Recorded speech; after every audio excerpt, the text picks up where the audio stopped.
I am very happy to have a full class again. That's good. So let's go here.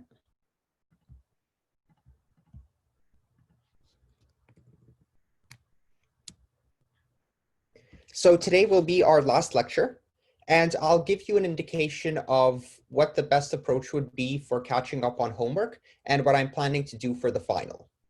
With the final, I'm going to reduce its weight and also offer an optional scheme in which it's not counted in light of the power outage and in light of the fact that people couldn't work.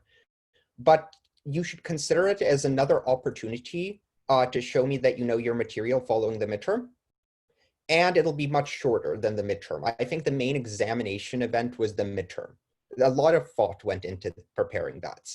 The final will be much shorter relative to that.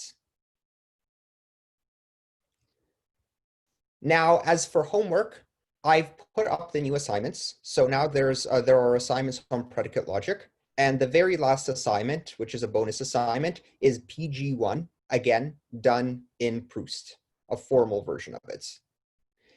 The starter code that you should use for Proust is the one which all of you should have just received in your email maybe 15 minutes ago. It's very different from the version that's up in Lackey.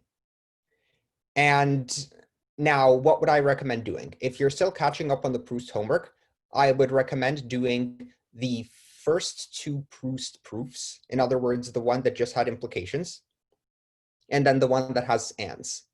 And I'd also recommend, before doing the one with ands, to do the first Proust programming assignment. That's PG6.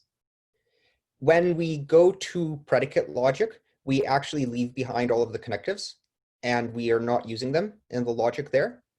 So if you're catching up and you want to do just the minimum amount to reach the ending mark of the course, then after doing PG6 and the proof associated with ands, I would recommend jumping to the new assignments. The first assignment is a proof assignment that uses the new version of predicate Proust. And you can already start doing that because you have the starter code that lets you work through that. And then the assignment after that asks you to implement natural numbers in Proust. And natural numbers, as we'll see, are handled very similarly to Booleans, although you'll have to modify a lot more functions, and I'll explain those. And the version of Proust that we're using, a lot of it was rewritten by me over this weekend. So it also does not reflect Lackey perfectly. And then you should do the assignment that uses your code for nats to prove plus z. That's a goal in which I want everyone to get to. It ties up circularly the first proof that we did in the course. And it's not much harder to go from there, and I'd recommend that everyone do it, although I marked it as a bonus assignment, to then implement, take your solution to PF1 and formalize it, and prove commutativity of addition on for nats in Proust. For the code that's required to implement natural numbers, there, as we'll see, are 4 language constructs associated with natural numbers, and they're close to the 4 language constructs that are associated to Booleans. So you'll have to add those in, but for a lot of it, you can just copy and paste the code for Booleans and then modify it as necessary. And I've highlighted where there are substantial differences. But I've made it as easy as possible to do the natural numbers programming assignment. Any questions?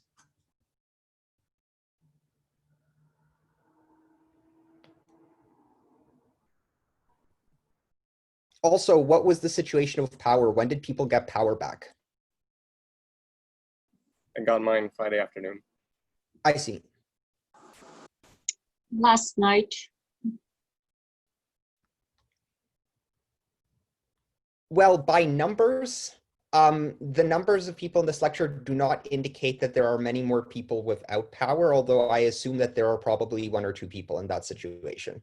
So that'll have to result in this accommodation for how I handle the final. But I would really, really, really like everyone to do the Proust assignments that I mentioned. So 2 programming assignments and then a few associated proof assignments.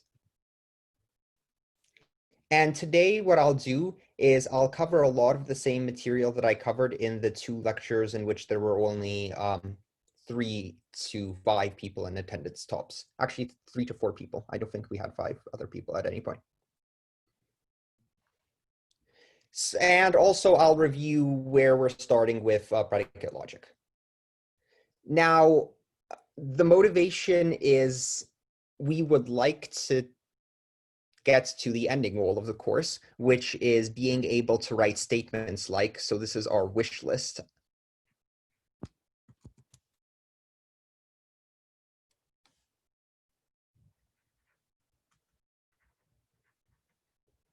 And again, this is very similar to what I've done before. So our goal is to have statements like for all natural numbers n, that, well, let's say n equals n.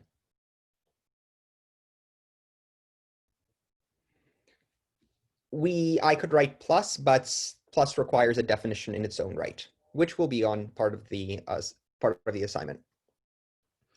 Well, what we see here is that this is a type. What does it mean that something is a type? Well, types are things that potentially classify terms.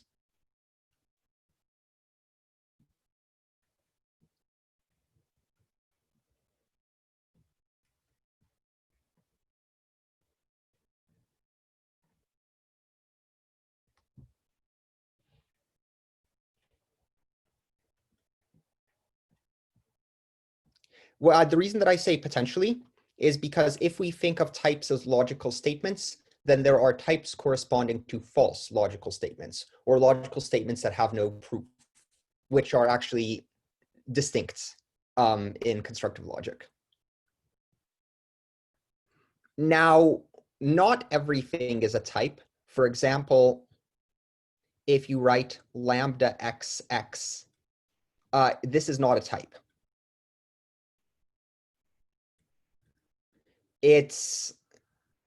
There is no notion for what it means for something to be a term of type lambda xx. Now, if we have something like natural numbers, specific natural numbers like z or s of z should be terms of the type nats. But then if we look at what we have on our wish list, this is a type, but within the type, if you have an equality type, you have appearing n, which is a natural number, which is really a term. And so types and terms are mixed if we want to make statements like this. And as a result of this, we took our separate grammar that we had for types and our separate grammar for terms, and we combined them into just a single grammar for expressions.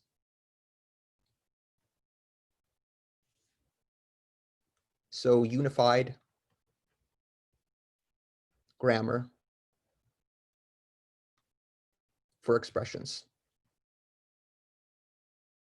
Any questions about that?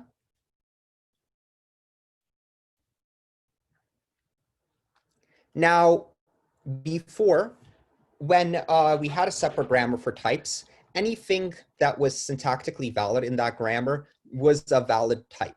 But here we have to be careful because we can write things like, let's say, for all x in, and then we write a term like lambda x dot x, and then let's say something like x. So this is an example of something that should not be a valid type.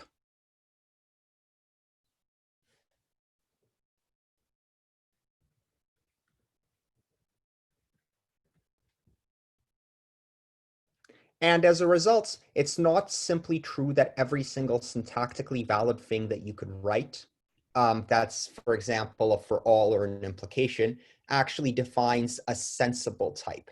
And as a result, we need to introduce some rules for what makes a sensible type. Now, before, for every single grammar construct, we had an associated rule. Well, we've taken all of our type constructs and we've put them into the term grammar, which we now call the expression grammar. And that suggests that every single one of those new syntactic forms should also have a rule associated with it. And with those rules, they roughly tell us when a certain type is well formed.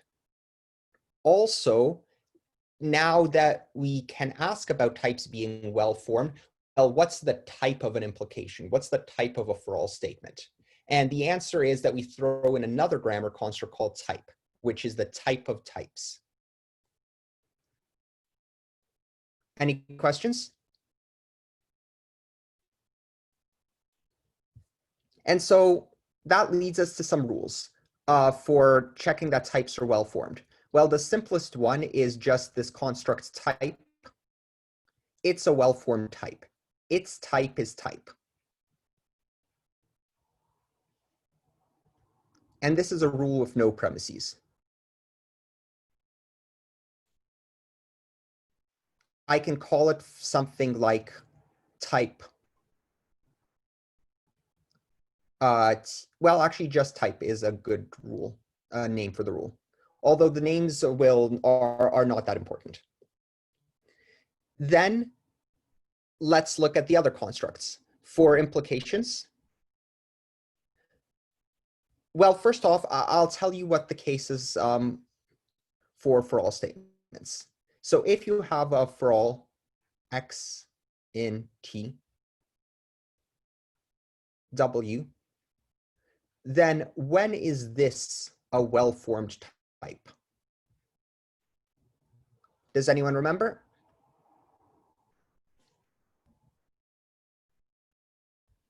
When T is a well-formed type and when W is a well-formed type in the context that X has type T. Perfect. Right. So the first thing we do is we check that T is well-formed. In other words, a type checks to type. And then in general, X may occur within W. For example, in our wish list, we have for all natural numbers, n equals n. Well, what does n mean? Where does the meaning of n come from? N comes from the fact that it's the variable of quantification.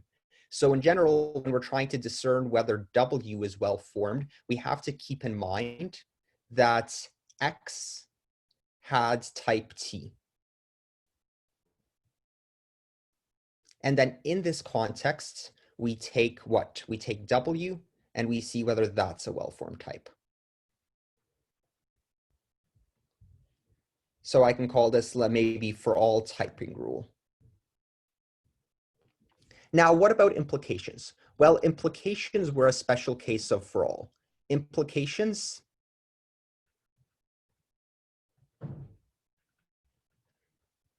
are a special case of for alls.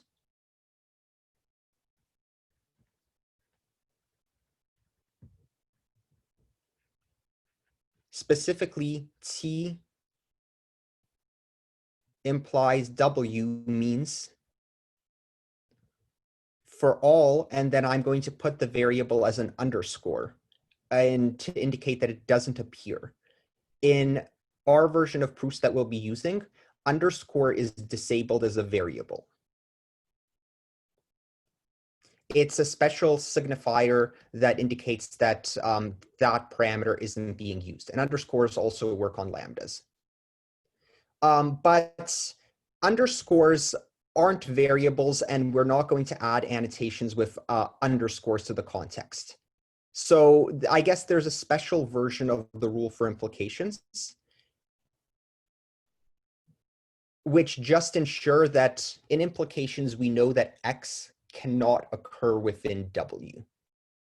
Or rather, you may say that there isn't even an X to speak of. And in that case, it's very similar to the rule that we had before. Well, we didn't have to give an explicit typing rule, but we just checked that T and W are well-formed types.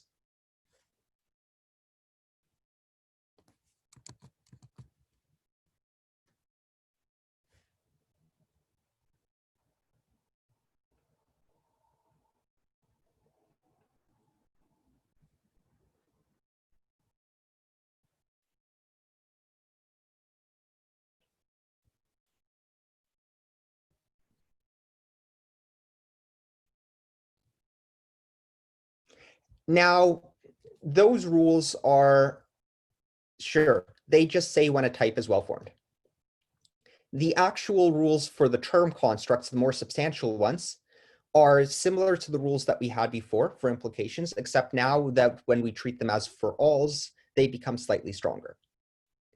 Now, in the special case of implication, you can talk about making a for all statement match up with a statement that has an underscore inside of it. In other words, you can rename the underscore to be something that does not occur. This is encompassed in the notion of alpha equivalence, which we discussed on Monday. In other words, this rule for all introduction also encompasses the implication case, but it's already implemented in the starter code that you have. So you shouldn't worry too much about the details.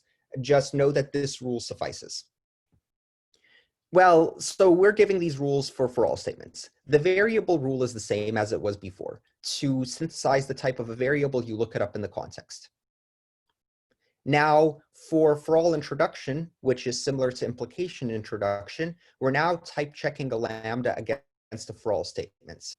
One key point, which again is already done for you, so you don't have to worry about, but it turns out that it's pretty thorny to do in code, is that we'd like to have this x match up with the variable of quantification on the for all statement. The reason is that we're adding it to the context, and when we add it to the context, x gets meaning in both how we interpret t and how we interpret w. So if they were different, and for example, we added two bindings, then one of the bindings would not actually be a binding that we would want within one of t or w. And then we might have variable capture problems. So you can write counterexamples if you allow just adding these without these matching up.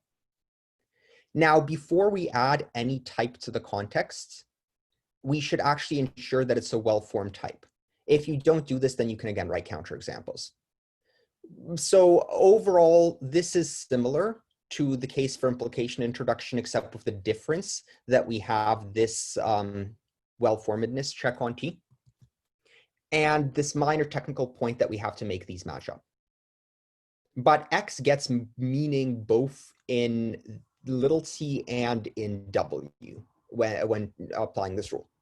Now, in the for all elimination rule, which is similar to the implication elimination rule, we're trying to synthesize the type of an application. The first thing that we have to do is we have to synthesize the type of the function.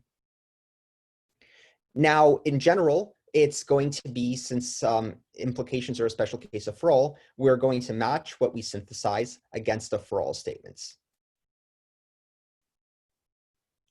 Then, as before, we try and type check A against type T. And then we return W, except that X might occur within W. And we've removed the quantifier, so now X is meaningless. In order to ensure that we still have a meaningful type, in order to compute the correct form of the result type, we in general have to substitute. So this is just an overview of what I've gone over before, just to remind us where we're starting. And then I'll talk about about annotations and the turn rule in a second. But before then, does anyone have any questions about this?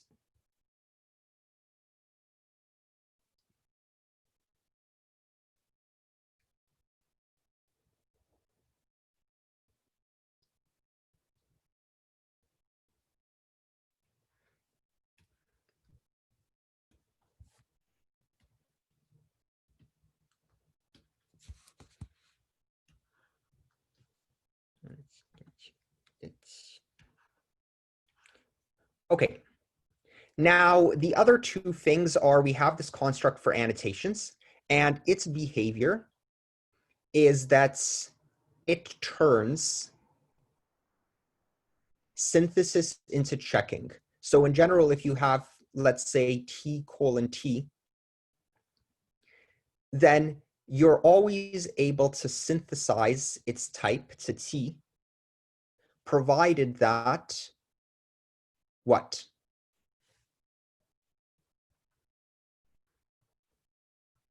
Little t type checks to big T. Yes.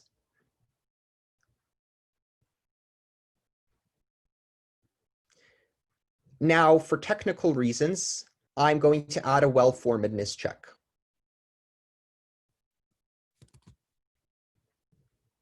On capital T to check that it's indeed a type.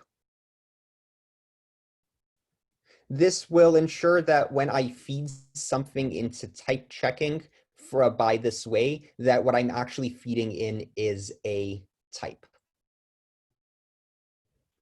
On Thursday, for example, I discussed that there's this notion of typed lambda calculus. In other words, you might have lambda terms, and then you can ask, does this term have a type? And the way that I rephrase the problem is about annotating types of variables.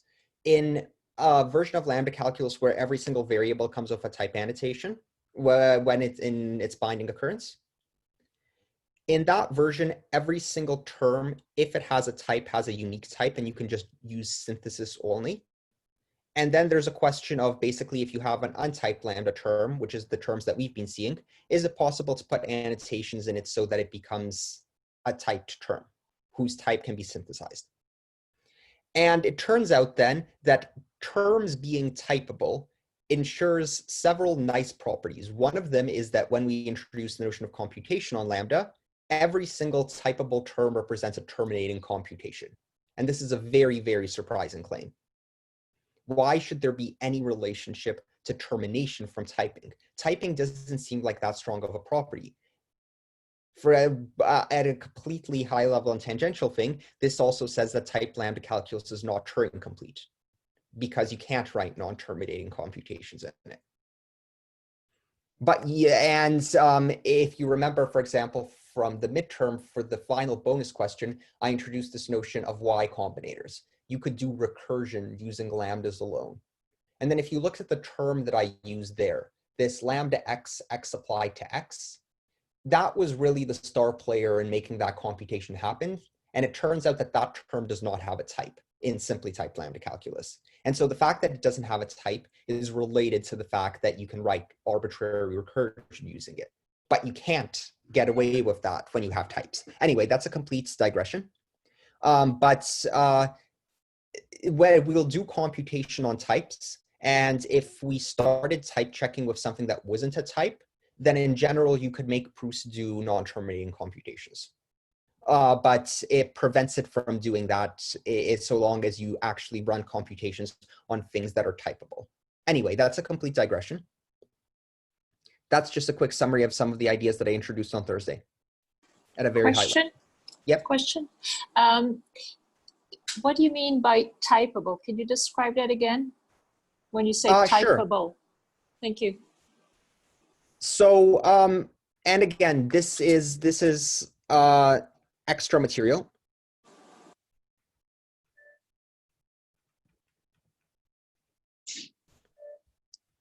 So for example, you have the term lambda x dot x, right? And it's acceptable to say that this has type. And by the way, this is in propositional logic. So this type would not make sense in predicate logic, as we'll get to in a second. But think about, we're going back to the implication fragment with before. Lambda xx typed to A implies A, right?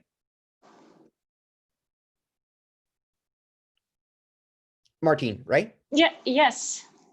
Now, you can ask, given a term T, does there exist a type to which the term types, right? Yes. And it turns out that the answer is not in general true. If you consider the term, for example, lambda x dot x applied to x, then there doesn't exist a type to which this can type check. There's no type that you can put on the right-hand side of the colon, which will make sense.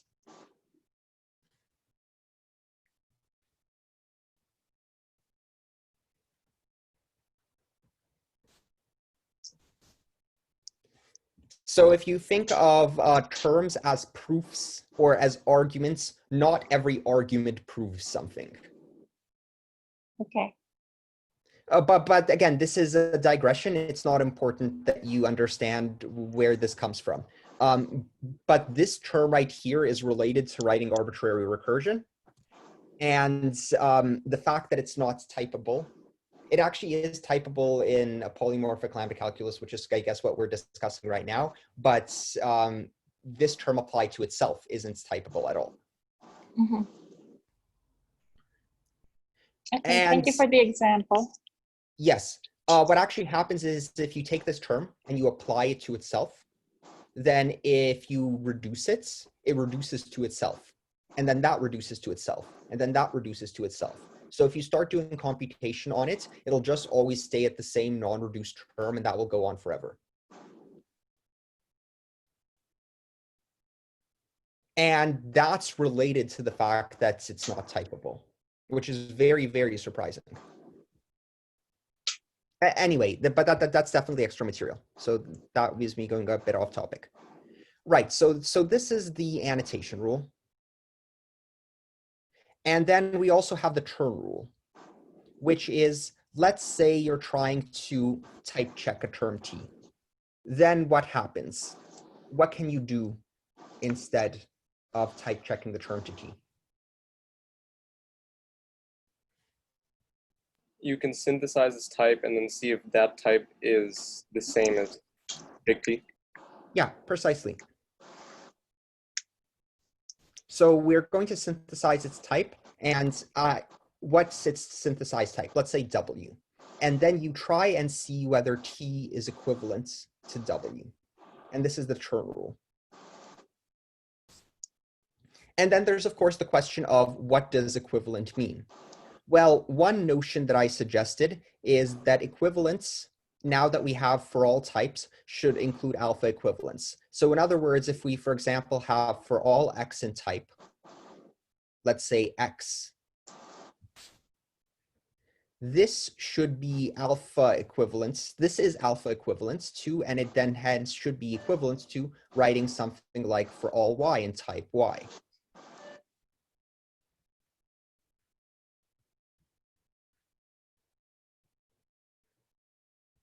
And then, so this is because they are alpha equivalents.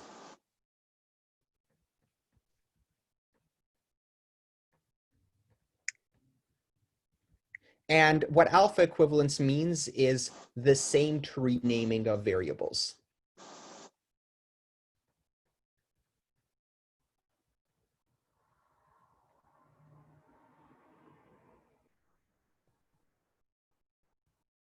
And by the way, I don't know if people saw Wednesday's lecture, but I discovered that there was also a mistake in the definition of substitution that I gave.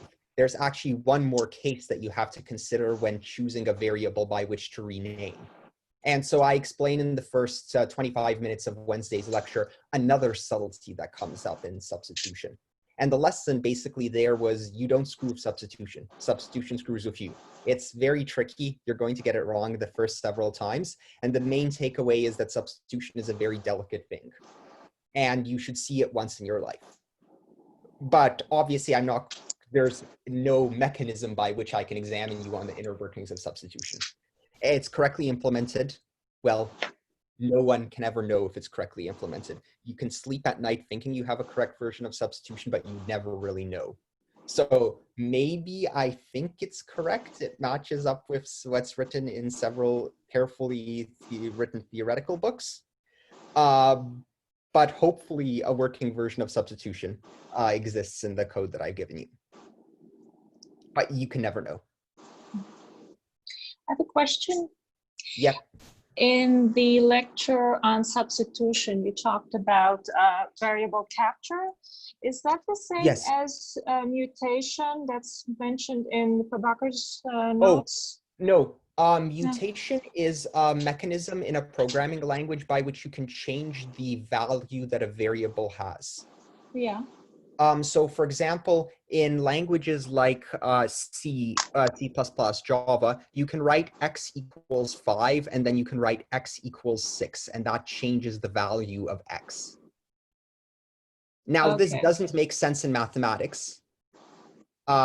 So equals means assignments in there, and that doesn't exist in the teaching languages in rackets. But they're actually in full rackets. There is mutation, and that's generally indicated with an exclamation mark, a bang. So for example, you can write set bang, and then that changes the value of a variable. Now, this makes it much more difficult to say how the programming language works, because then statements like set don't just compute a value. What they actually do is they have side effects, and it's much more difficult to think about and reason about the language. But again, that's off topic. No, so the mutation has nothing to do with this. Okay.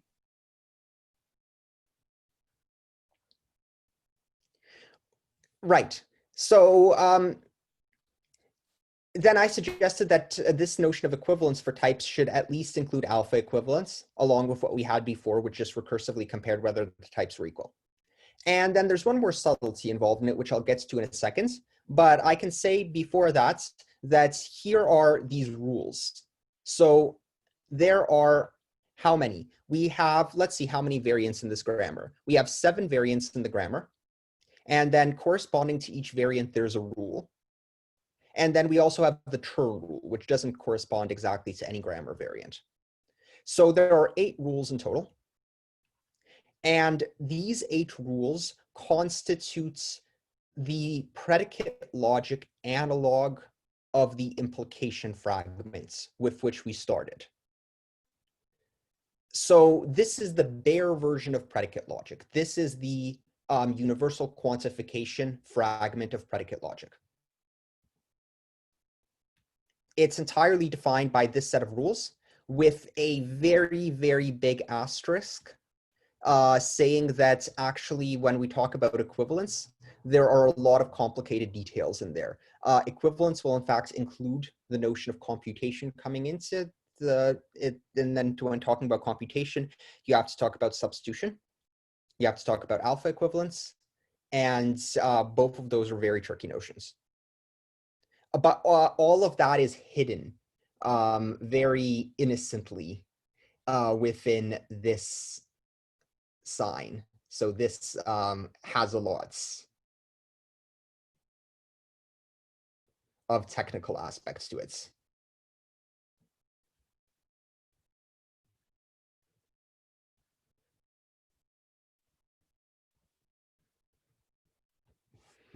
Right. Now, as to motivate, again, this is a recap of what we did before, where substitution comes in. Well, let's before then, let me mention some corollaries of the fact that we now have rules for checking whether types are well-formed. So this I'll entitle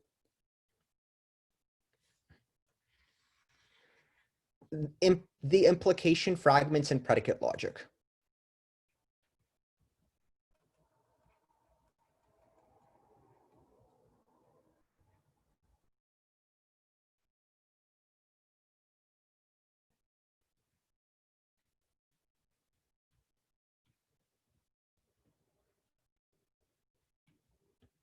So before, we had things like lambda xx has type A implies A, right?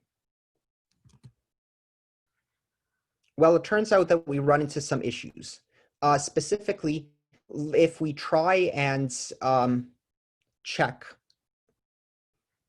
let's say in an empty context, whether lambda x dot x has type, let's say for all, so it's going to be an implication. I'm going to rewrite the implication as, or let's write it as this. A implies A.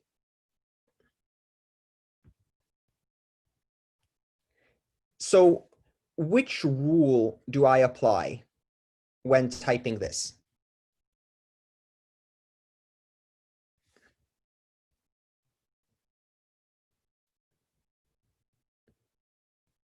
Remember that after I've given these rules, Proust will be able to do all of these automatically. So right now we're just saying what will Proust do.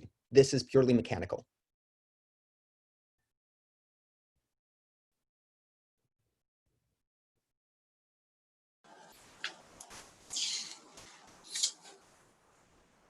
So what rule?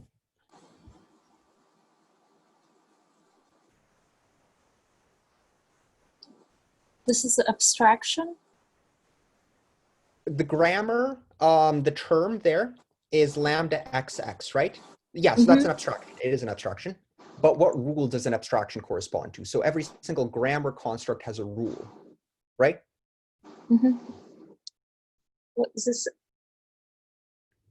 Implication introduction. Yep, exactly.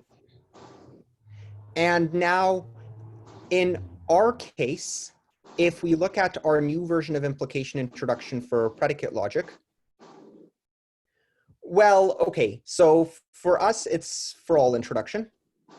This sort of, I guess, includes it. I should probably rewrite the implication, but if we look at the premises, the first premises is that we need to check that T is a well-formed type, because it's possible to write nonsense types, and we want to guard ourselves against that possibility. So you know what? I will rewrite A implies A, and Proust does this automatically into for all underscore in A. So for all terms of type A, but in particular, if you give a term of type A, that's a proof of A. Okay, but the first thing that Proust tries to do is that it tries to check whether A is a well-formed type. And what rule is applied here?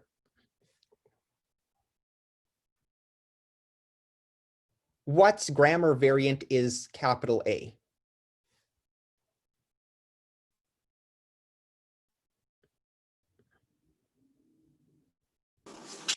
Is it just var? Yes. It's a variable, and so we apply the variable rule, and the variable rule performs a context lookup. But our context is empty, right?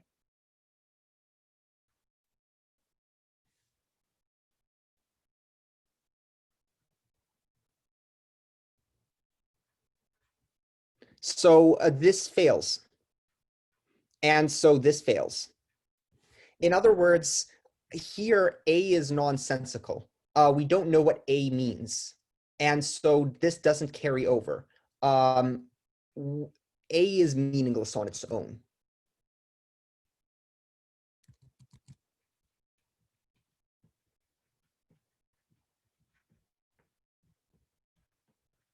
Does it do the turn rule first and then the var rule? Thanks.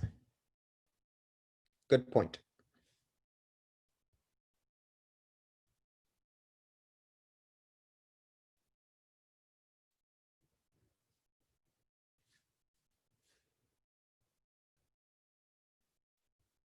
Right.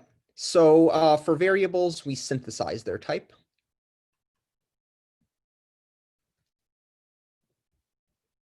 And then the context lookup fails. Yeah, correct. The correction is important.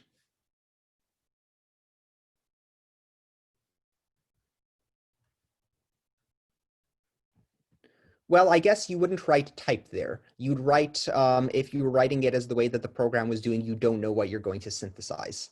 Eventually, you're going to have to check whether it's equivalent, but at the moment, you're just doing the synthesis. I'm not writing the second condition yet because that's not done. Well, anyway, A is meaningless on its own. And so the way that you port statements is by giving them meaning. The predicate logic version of this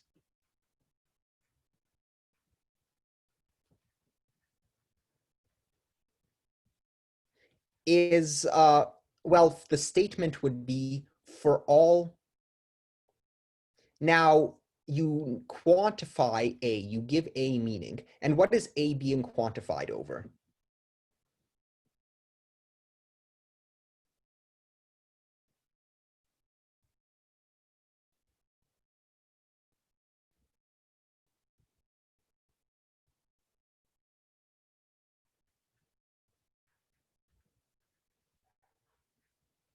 So for all Types. A implies A. Go ahead. Types, like type. Yes. In particular, for many types, we interpret the type as meaning a logical statement.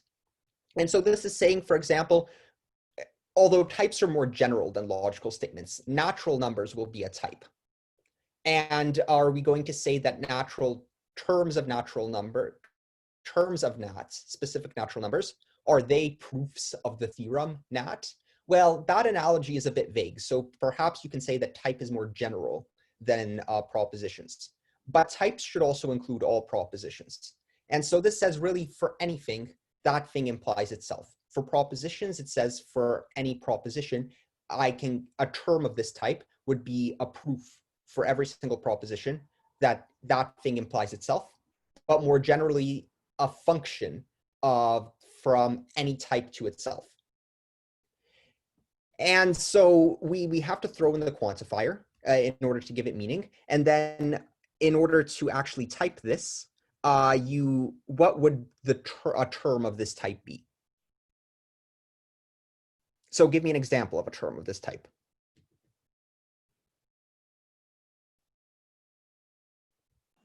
Lambda, I watched the lecture, so lambda capital A dot lambda little a dot little a. Yeah. And then you take this, and then this type checks to that type. And this is called a polymorphic identity function. So for every type, it's an identity function.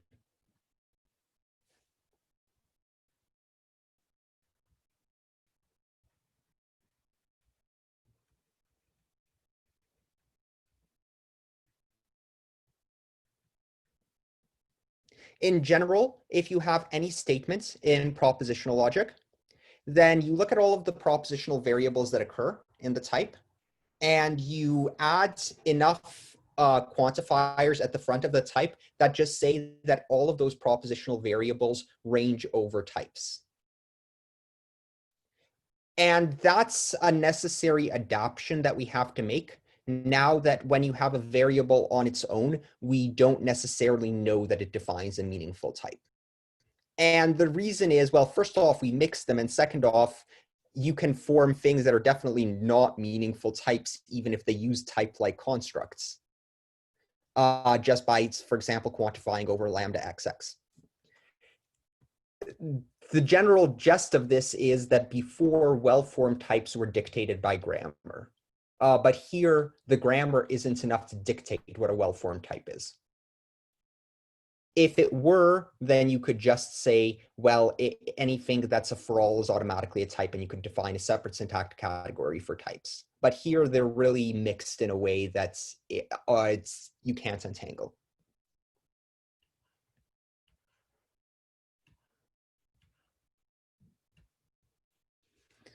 Right. So that's the basic example of predicate logic. Now, the next thing is definitions.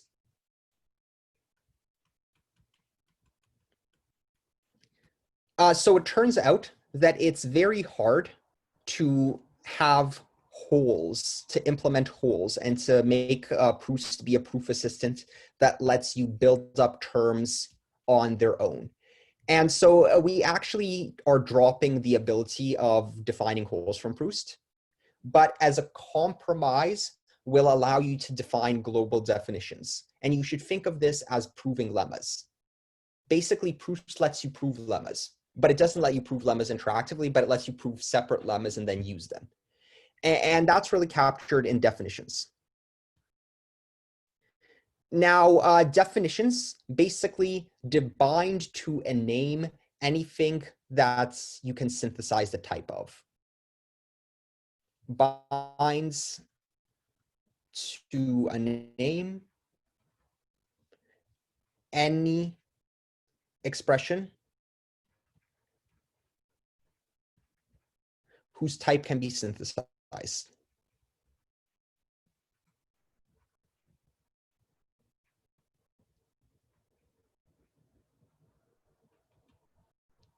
In the empty context.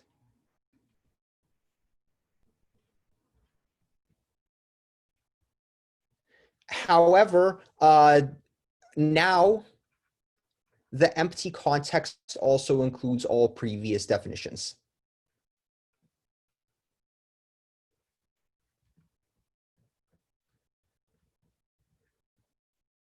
Includes all previously defined names.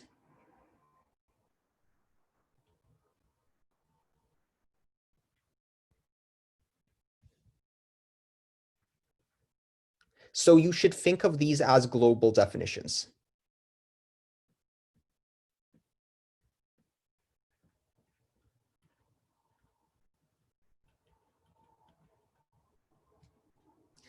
And I'll explain how this works just by directly going to Proust and showing you. But before I do that, do you have any questions about that?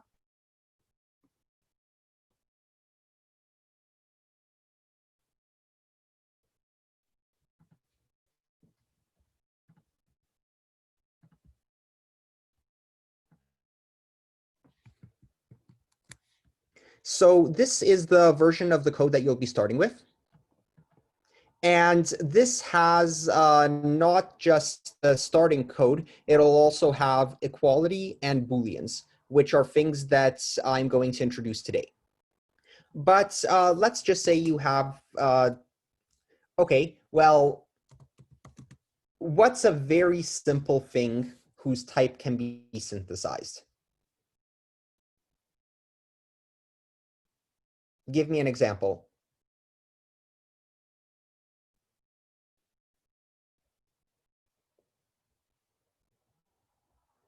Give me the shortest example that you can think of. Lambda x dot x. That you can't synthesize the type of that. So if we try and write type synth, or rather check one. So check one will try and synthesize the type in an empty context of the term lambda xx. Then is that type to type? Is it not to not? Is it bool to bool, right? Some sort of annotation, right? Oh, yes. So you can put an annotation there. So you could, for example, write, so check one basically tries and synthesize the type. So you can say, well, check one, this has type. A legal arrow type is, for example, type to type.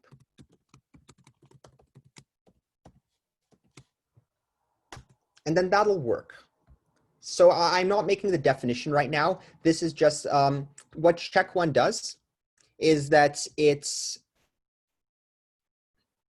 takes your expression, it parses your expression, and it tries to synthesize its type in an empty context, and then it pretty prints that. So this is an example of something whose type can be synthesized, and it's given here. And on its own, synthesis doesn't work on lambdas, but an annotation turns synthesis into checking. But that's not the shortest and simplest thing I that think you the can shortest say. thing is just type. Yes, that is what I wanted. So you can also just say type. Now, in the grammar, and I think this is relevant for assignments. This is an issue that people had coming up. For example, when they're trying to do the assignment for contradiction, the contradiction symbol, just bots, is a grammar construct on its own. And then if you say, well, how do I parse that? Then it's a symbol, and you have to put the literal symbol value there as a case. So it'll match S against a literal symbol. In the case of type, you can see that here. It's matching it against the literal symbol type, and then it's producing a custom AST node for type. And then in pretty printing, that custom AST node case for type, which you can see here, it just produces the string type. Well, anyway, right. So you can synthesize the type of that. The simplest possible synthesis rule is that type in any context synthesizes to type. Type has type. And since that's something whose type you can synthesize, you can also define. And then we just use DEF as the short name. Then you put a symbol that's going to have the name bound to it. So let's say T. and then let's say type. Now, for example, if I check one, in other words, I try and synthesize the type of T in the empty context. Well, the empty context now means with all of the previous definitions. T has been defined to type. So this means the same thing as trying to synthesize the type of type. And then as before, we had this definition that we can define the identity function like that. Well, we can't define it to have type A to A. Let's call this T-ID. But we can write T to T, where that only makes sense because T has been defined as type. If I did something else, oh, by the way, you can't define a name twice. So if I try and run the same thing again, it's going to say this is already defined. But if I say TID2, and then I put, let's say, A to A, then it's going to tell me that it can't synthesize the type of A in the empty context. It cannot infer type of A in the empty context. There we are. Well, okay, so then we can do polymorphic identity function. Let's call this ID. So what was the term for the polymorphic identity function? Can someone else tell me?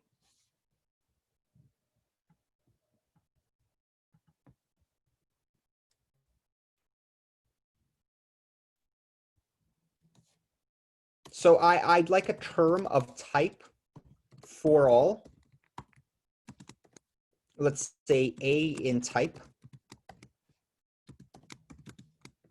A implies A. And what's a term of this type?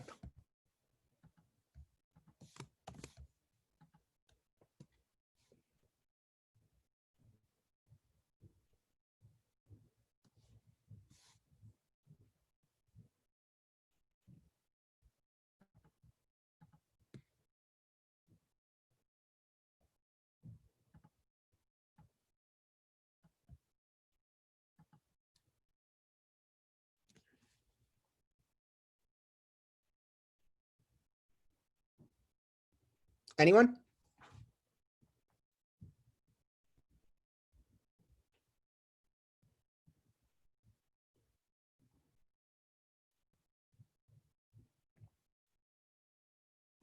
So the term will be lambda capital A, lambda little a, and A. Good.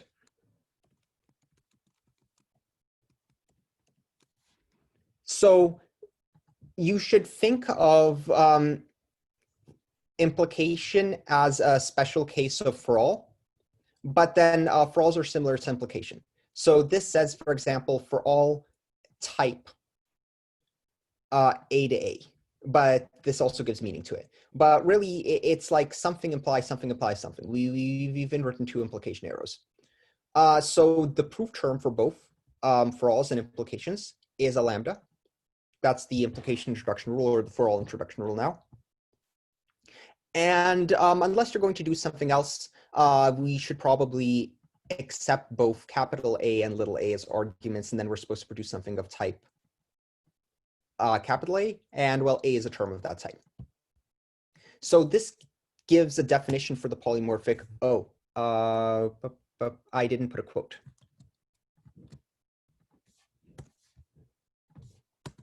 This gives a definition. And now if I, for example, try and check one of ID, it's going to give me the type of this function. Now, I can also write something like this. Check one, and then I can write an application. And I can take the polymorphic identity function and apply it to type. And then in the rules that we've already defined, you can synthesize the type of ID. That's fine. So when you're, for example, going to synthesize the type of an application, it's going to synthesize the type of ID, and it'll successfully do that. And then it'll check the, it'll be a for all.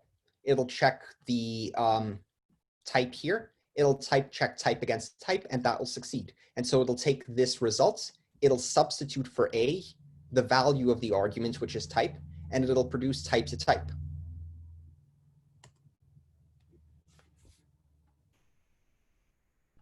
But then, and remember, for applications, I can write multiple things and then it'll bracket them as ID of type of something.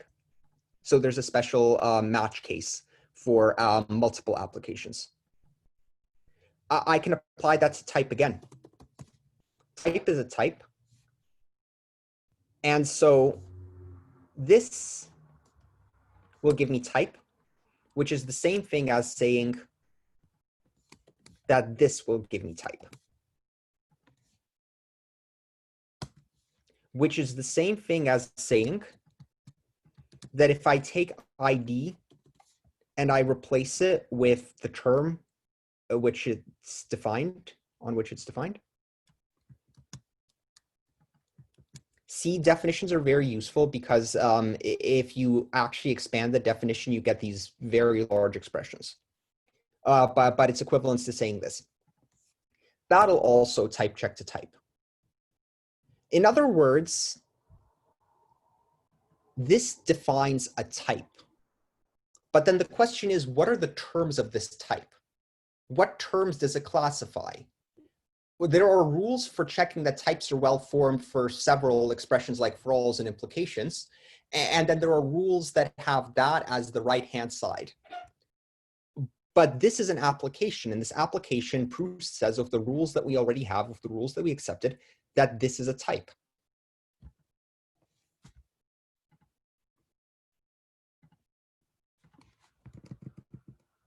And that's a bit of an issue because what are its terms? So I mentioned definitions first because this is the way that you interact with Proust. I showed you what happens if you, for example, replace ID with its definition. And big proof. In fact, I took the solution to here. Let me show you this.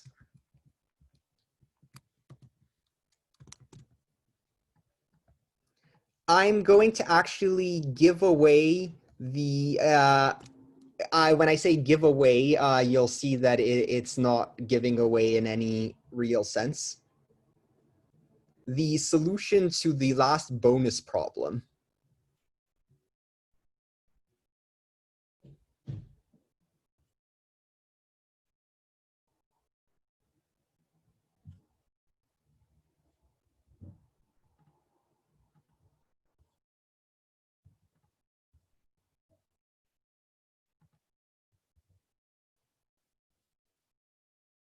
Right. Here is, let me show you this.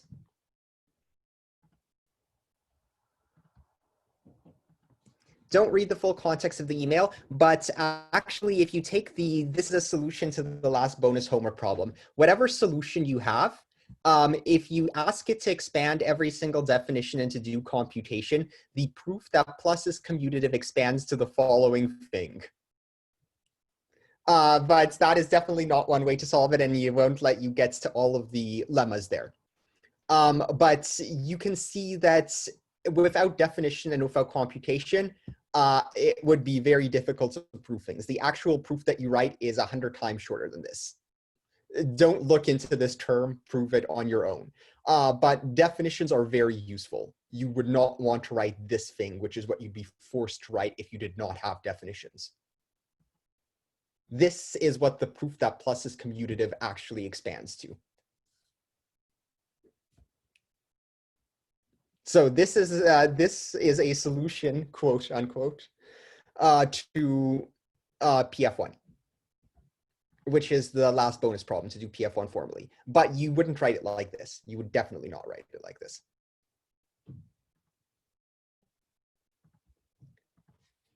Okay, so the moral of that was that plus is very useful. Sorry, that definitions are very useful.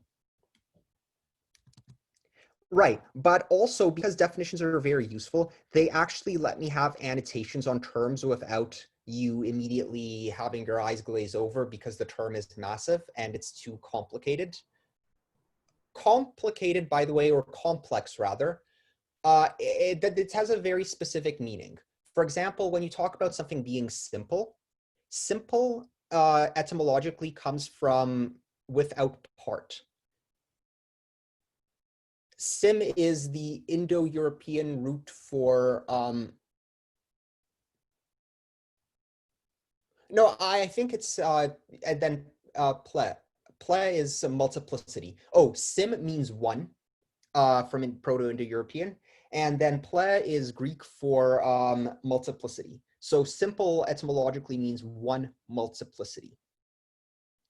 Or without part, indivisible. Complex, on the other hand, is something which is made up of many parts. A complex is made of simples, for example. So if you have a very big expression that has lots of parts and lots of nested things, then it is a complex expression by definition. Anyway, definitions let you avoid seeing that complexity. And if you're overwhelmed by complexity, your eyes just glaze over it, and then it becomes undoable. That was my quick etymology lesson of the day. Right, but now that we have definitions, we saw that, let's say, ID applied to type was a type.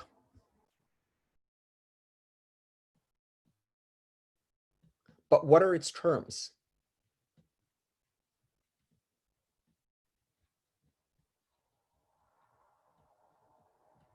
And the answer to that was that, well, ID was the polymorphic identity function.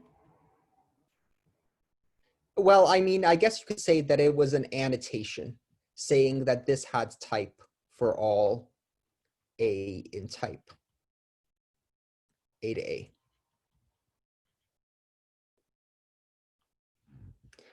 And if you think about ID applied to type, what that should really give is just the identity function. And then I won't say that it'll change the annotation, but I'll write in blue as understood as type to type.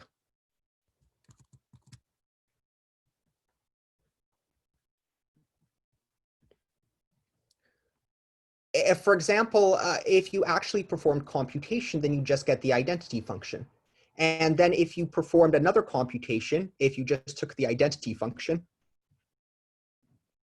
on types and you applied it to the type, what should that be equivalent to?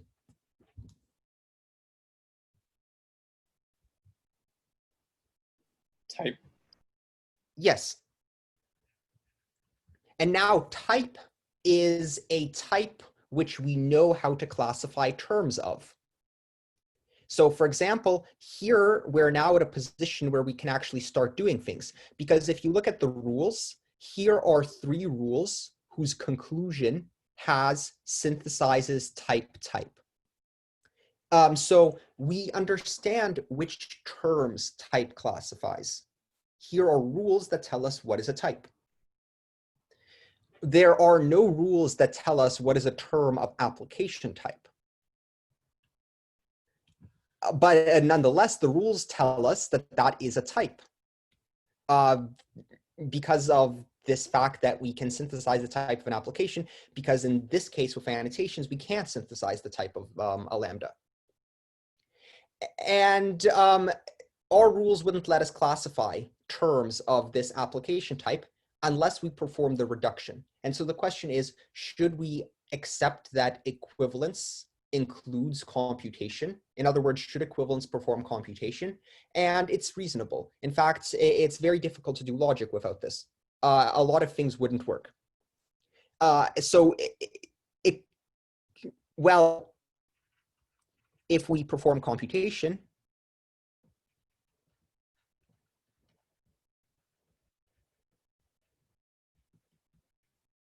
then this is just type.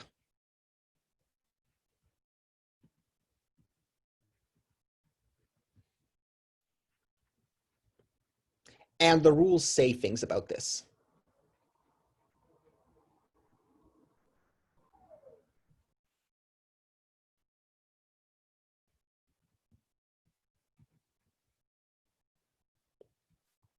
So in general, this is how computation enters the picture.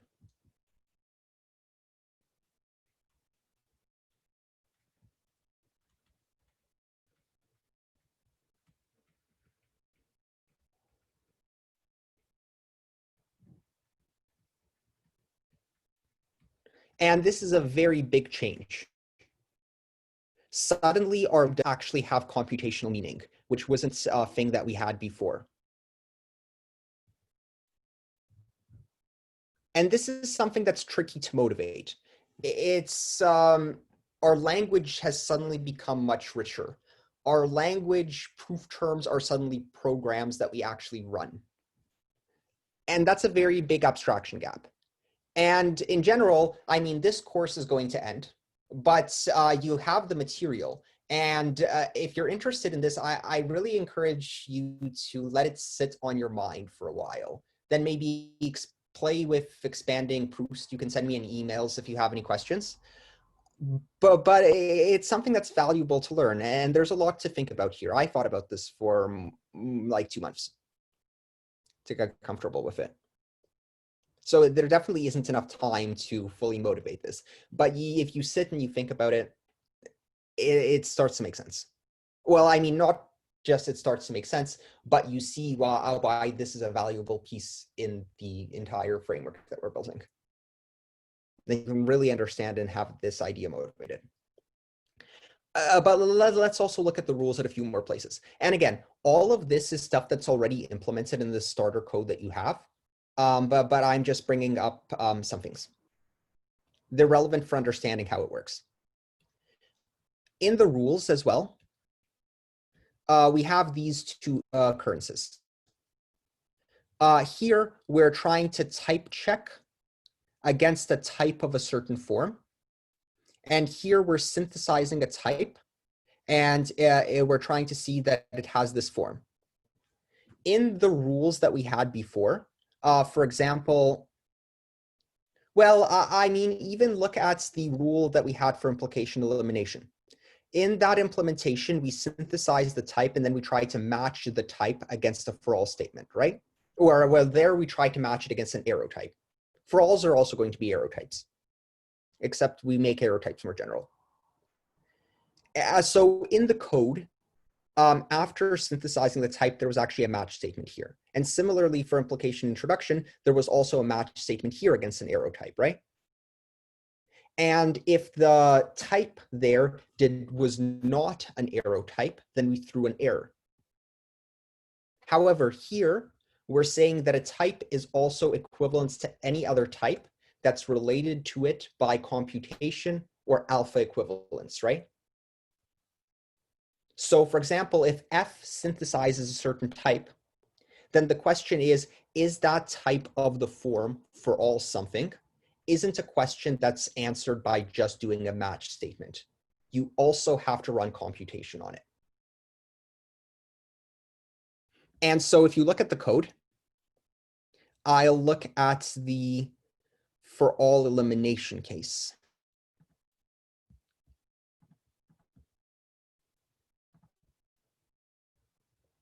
So this is type synthesizing an application.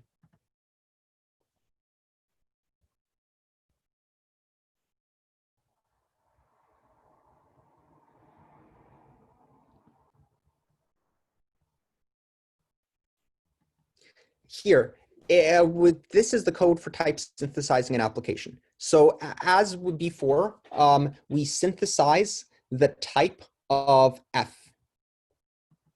However, before being able to answer the question of whether that type is of the form all, whether it's an arrow type, we have to reduce it. And we're actually going to have two versions of reduction. Weak reduction is a very small version of reduction, which suffices for making the term appear at the top level like something. So we wouldn't reduce sub-expressions. We'd only reduce applications if there was a lambda and look up definitions in the right-hand side of a lambda, or if it's just a variable recursively.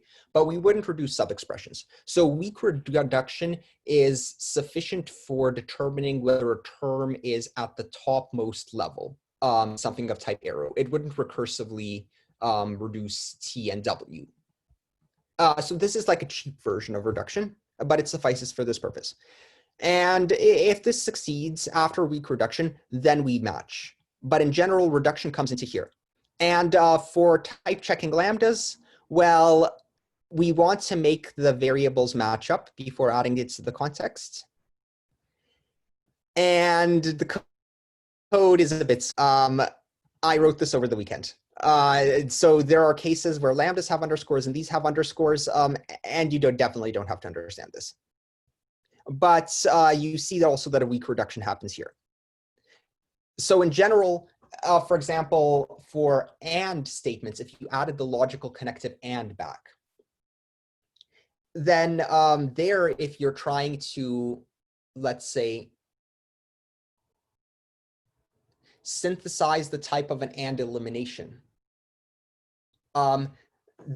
then you try and see whether the thing inside it, that's C, or whether you type checking, whether that has type something and something.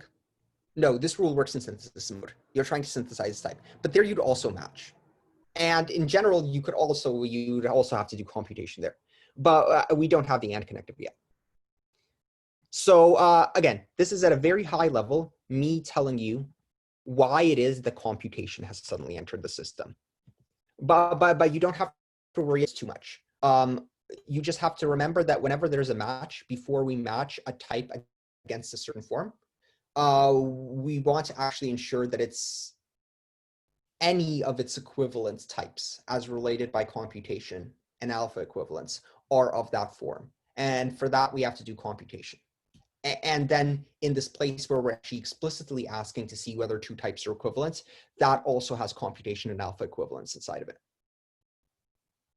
So all of those details, I started off with the rules for the starting fragments of universal quantification. This is the predicate logic analog of the implication fragment. And I've said here are the rules, but there are a bit more details to it. Equivalence has alpha equivalence built in it. Okay. Also, we're going to have assistance, but we can't have assistance with holes because for all statements are examples of dependent types. And in the presence of dependent types, are much more complicated. But so we have definitions. Okay, but now definitions let me actually write some short terms. And then I can actually show you, for example, in proofs, that the rules that we have already say that something like ID, the polymorphic identity function applied to type twice, is a type. But what type is it? How do you classify terms of an application type? Well, we perform reduction. It's a lambda after all. Then we get down to type, which is something which does classify terms. The rules say something about it. So we're like, you know what? Okay, let's throw in computation. But now if types are equivalents to other types that are related by computation, then you also have the problem of, well, in the rules, for example, for all introduction and elimination, you have to match a type against something. And if that match fails on its own, that doesn't actually tell you necessarily that there isn't another type that's related to that type by computation that's of that form, which is what we want. So we have to put in reduction into both of those places as well. And that together is a very high level summary of the details that go into the starting universal quantification fragments. So that's a description of it. Any questions?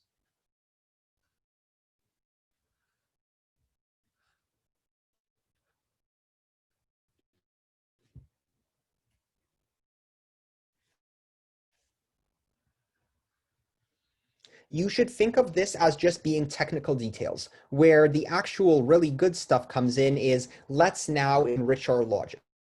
Let's throw in Booleans, equality, and natural numbers. That'll actually let us formalize all of the proofs that we did at the start of the class. Now, let's take a break before we go into Booleans, natural numbers, and equality. So let's resume at 3.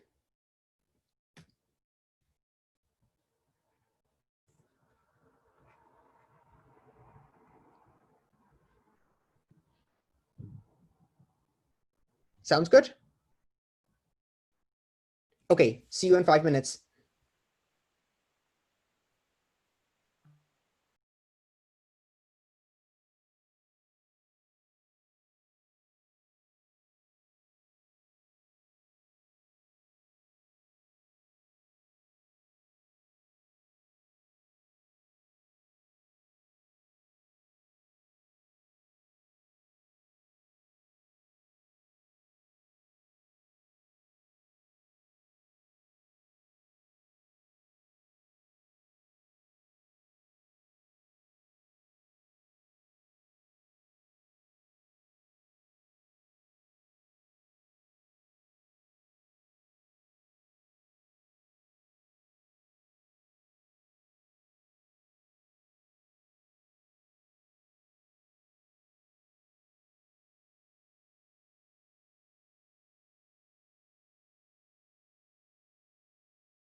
Okay, let's resume. Does everyone hear me?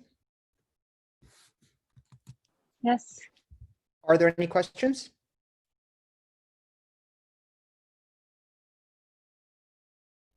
Okay, also, can I make a request that people please complete teaching evaluations? I think you've been sent the link several times. I would be grateful if you could write comments.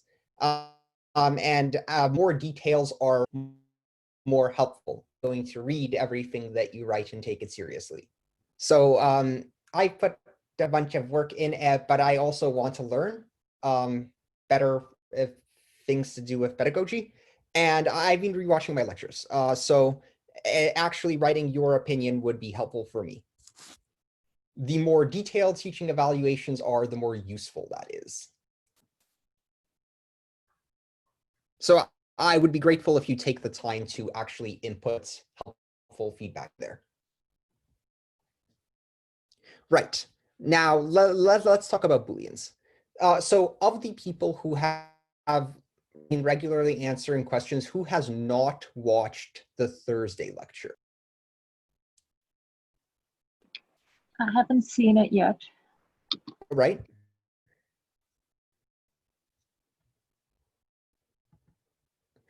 And then, oh, but the other people who regularly participate have. Is that right?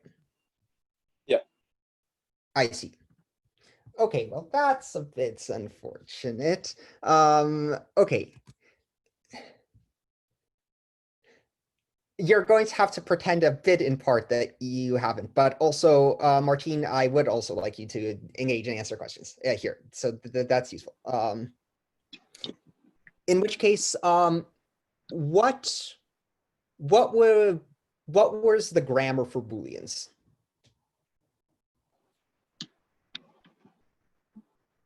What is a Boolean? True, false. Yes. A Boolean is either true or false. That is the grammar. Both are just literals. Natural numbers had, for example, a not appearing in the grammar for the successor case, but Booleans have a much simpler grammar. But you can still think of bools as being inductively defined in a certain sense. There are two introduction rules for Booleans. It's either true or it's false.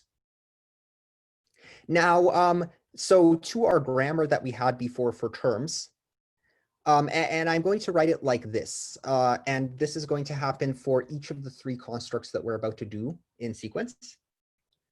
I'm going to write an ellipsis to mean that we're including into the grammar everything that we had before.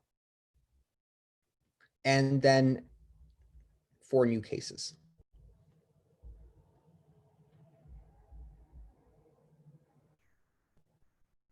So first off, I'm going to introduce to the Proust grammar a type for Booleans. This is going to be bool. And then, oh, sorry, I want to write that in green.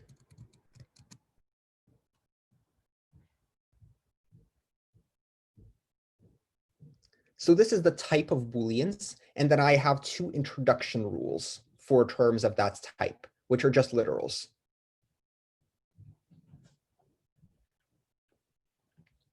And then the last thing that I should have is a statement that lets me use Booleans in a certain sense. So for example, for implications, the introduction rule was abstraction. Abstractions, lambdas, let us form proofs of implications. If you think of bool as a type, maybe as a logical statement, but although that analogy is shaky, you can think of true and false as proofs of the statement bool. They witness the existence of Booleans. So bool is the type. The introduction rules are true and false. They are terms of type bool. And then there should be an elimination rule that actually lets you use a Boolean. In Racket, how did we use truth values?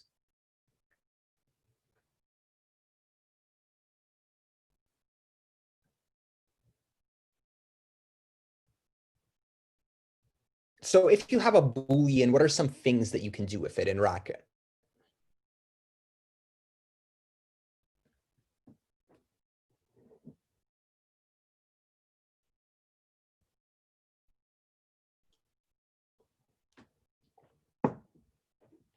And you can use them to do either one thing or another thing. Right, and so you do that with which grammar construct in Racket? An if statement. Yeah, so Booleans, for example, in Racket.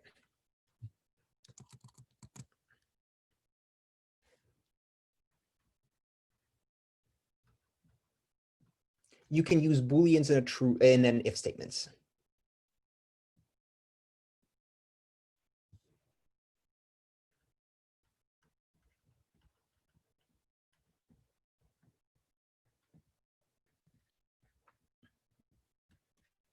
And this suggests what the eliminator for Booleans is.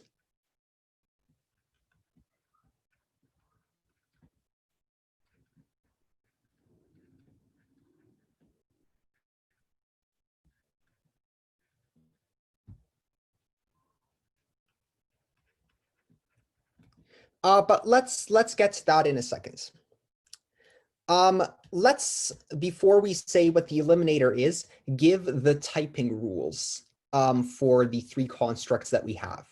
And these are actually fairly simple. So in gamma, in any context, Bool has type what?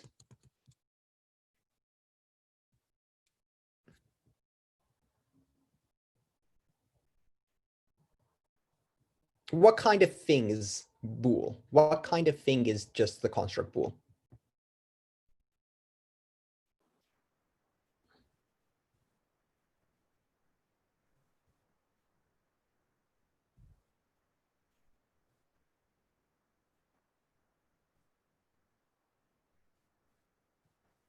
Okay, let me put a simpler question.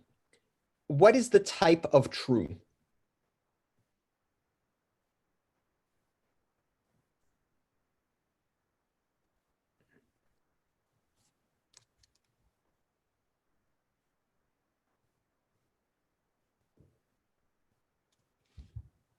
Anyone?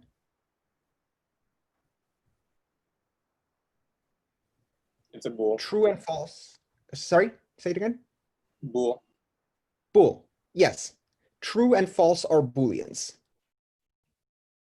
Which suggests that Boolean itself is what? Since it classifies true and false, Boolean is a type. Good.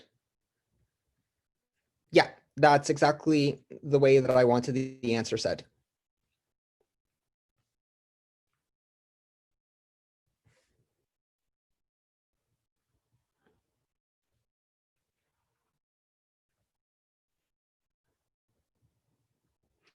So here, these rules are very simple, and they're very simple to implement. They have no premises. True and false are bools. Bool is a type. That sentence, that single sentence, encompasses these rules. Okay, but the real question is the eliminator. And the way that you actually think about an eliminator is as follows. How do I prove a statement for all Booleans?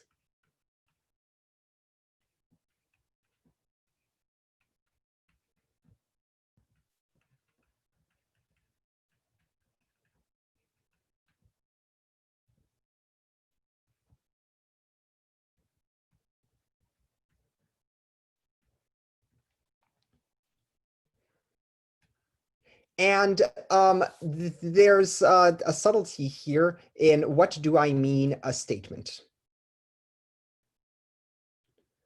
I mean, if we think about examples for natural numbers, can you give me an example of a logical statement about natural numbers?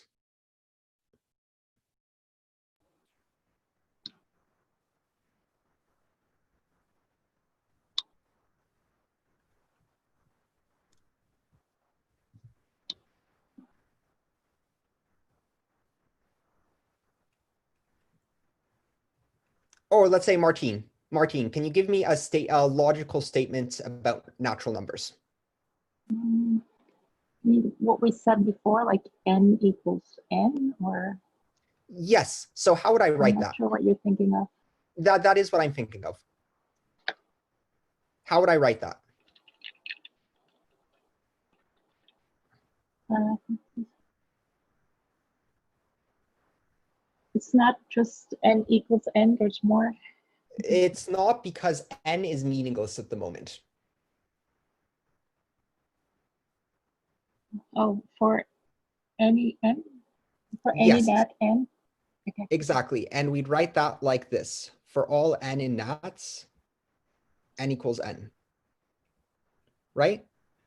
Yeah. Well, if you think about this statement for the natural number z, then it says that z equals z, right? And for s of z, and so this is how you specialize a statement, you get s of z equals s of z. And so those specialized statements are different for each natural number, right? Z equals Z is a type. Well, the qualities will be a way to form types. And it's a different type from S of Z equals S of Z. So in general, the statement might actually involve what Booleans are. That's actually, if you think about it, a very obvious thing. The statement will involve the specific natural number. If you're writing a for all statement, then you probably want to use the variable of quantification in your statements. Otherwise, why are you writing a for all statement? And so like these particular instances of each statement would be different for each natural number that you'd consider. Right. Now, so for example, in strongly typed languages,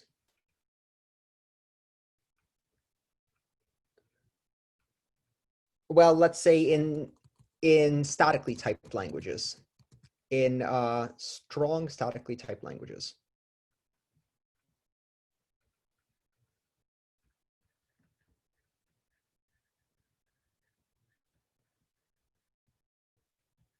a statement of the form, an expression like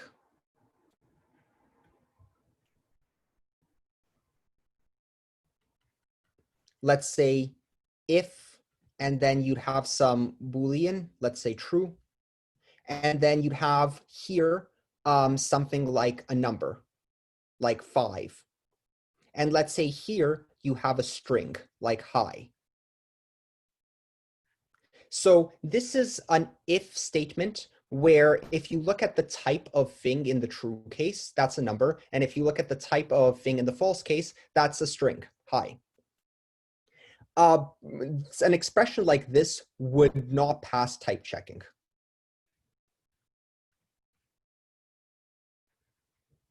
The type checker.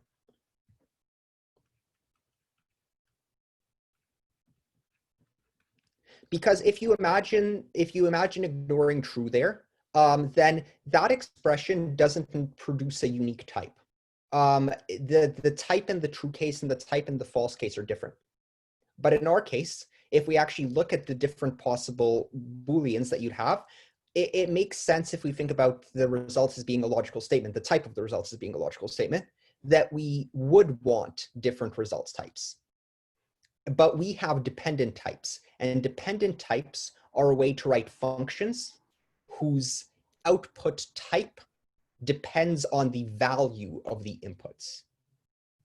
So dependent types are exactly right for us. So in other words, when we're saying, how do I prove a statement for all Booleans? The statement is actually going to be a device to turn specific Booleans into logical statements that are specialized for that Boolean. And a good way to capture that would be in saying that, for example,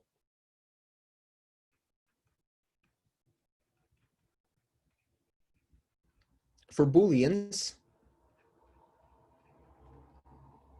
I could write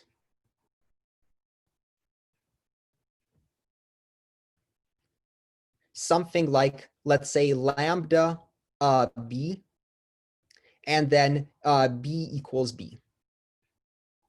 So I guess this is the analog for Booleans of exactly the statement. So this thing right here, well, first off, it's a function. So it's going to have an arrow type.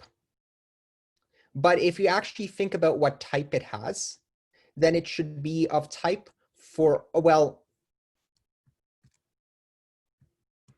actually, it has type Boolean 2. And then if you think of, for example, true equals true, that's a type. Actually,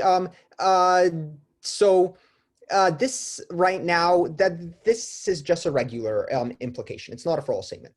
But it will, if we think about the eliminator, the result of the eliminator will actually depend on the thing that we're eliminating. And a way to write a computation that produces that result is to encode it in this. So this is a function that takes a Boolean and produces a logical statement. And such a thing, a map from values to properties, a function that takes values and returns a type,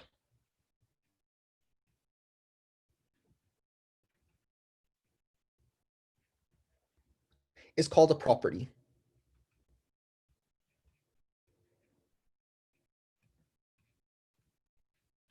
And you should think of this as a tool for indexing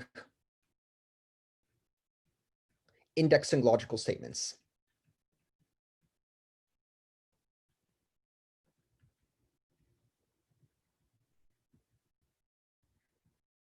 So in other words, when we try and prove some statement for all Booleans, what we're going to do is we're going to say what it is that we're trying to prove by giving a property.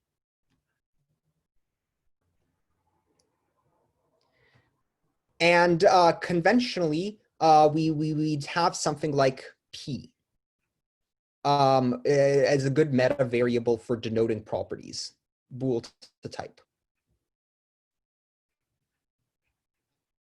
So given that this is the form of the logical statement that we're going to prove, it's going to be specified by a property like lambda b equals b. The question is, how do I prove something like for all Booleans, P of Boolean? How do I prove a statement like that?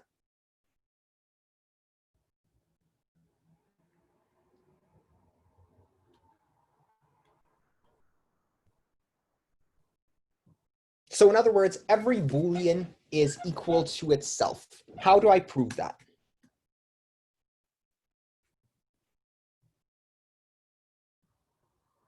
And this is a question that's at an informal level. We're writing proof terms that capture that. Go ahead.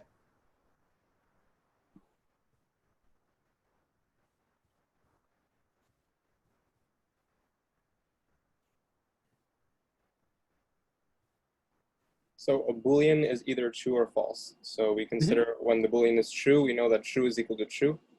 And when the Boolean is false, we could prove that false equals false. Right. So if we think about it, for natural numbers, for example, how did we prove results about natural numbers? There were two ways to prove them. What were they? By induction? Yes, and the other way was by the anonymous method? Right. So when we tried to prove something by the anonymous method, it was anonymous. We couldn't use anything about its structure, right? The anonymous method is just if you can prove it without knowing anything about the thing that you're proving, then sure, that's fine. But structural induction actually looked into the structure of the term, and there were cases for every single variance in the grammar, right? Well, if we look at the grammar for Booleans, a Boolean is either true and false. So the two variants in the grammar also suggest that those are the only two introduction rules for Booleans. So if we want to prove a statement for all Booleans, we prove it for true and we prove it for false. And so this principle about if we want to prove something for Booleans, we should prove it for true and we should prove it for false is actually an induction principle for Booleans. In the same way that there was a structural induction principle for natural numbers, there's a structural induction principle for Booleans. It doesn't sound very inductive because there aren't iterated constructions, but in a more general sense of induction as being something that's structurally recursive on variants of the grammar, And we're going to see today that there's a very close relationship between induction and recursion. And we're going to see that the material in the first week proving things by induction and the material in the second week writing functions by structural recursion are really the same thing. And then we're going to be able to see that everything that we've been doing in the course is the same thing over and over again. Okay, so that's going to come up in this construction of Booleans and natural numbers. It's going to be more obvious when we consider natural numbers. Right. Okay, so that was me saying a few things, but the moral is to prove something for all Booleans, you prove it for both variants. You prove it for true, you prove it for false. And that's similar to structural induction for natural numbers. It's something that considers the variance of the grammar. Why are there two cases? So yeah, why are there two cases? What's the shortest reason to explain why there should be two cases?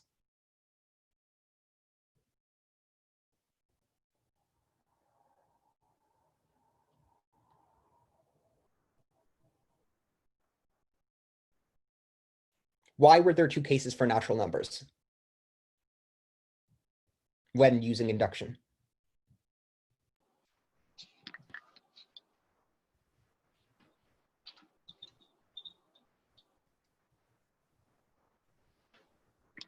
Well, one was the base case, right? Yep. And then we can prove it for the next number. Yes, so there was the successor case and then there was the base case, right? Why, but why were there only those two cases? This is a vague question, but there's a short reason.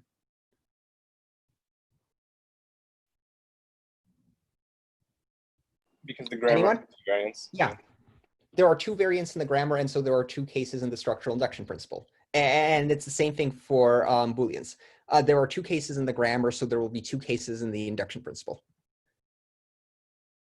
Okay, yes, one chat message gave that answer. Right. Okay, good. Now, so in other words, to prove a statement for all natural numbers, first off, we want to know what the type of the eliminator is.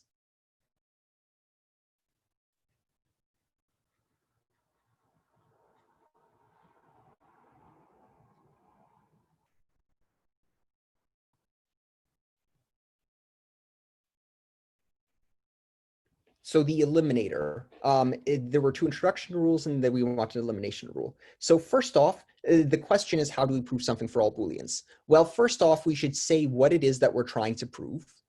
And so that's going to be the property. For all properties, P, Bool to type. So for all possible indexing mechanisms that you have of logical statements, in order to conclude that logical statements for all Booleans, we need to prove it for true and we need to prove it for false. So if I have the statement P, then what is the case of that for true? So for example, if my P is lambda B, B equals B, then what will the true case of that be?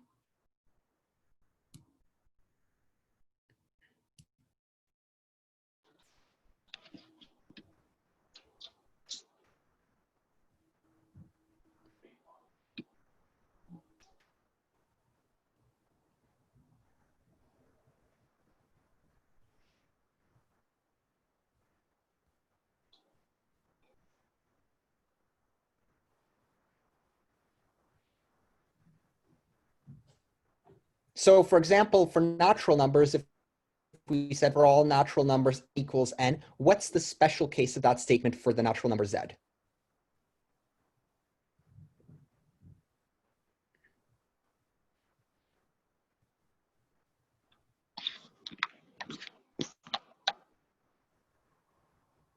Martine, for example, do you know?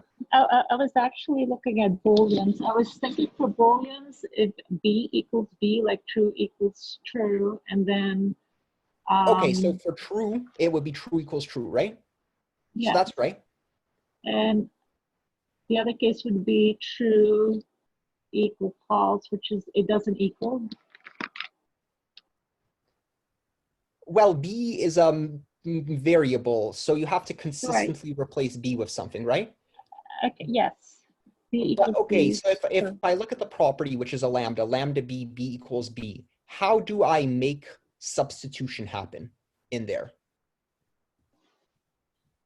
Okay, substitute the argument But what for the causes variable. substitution? When you do what? Say that again.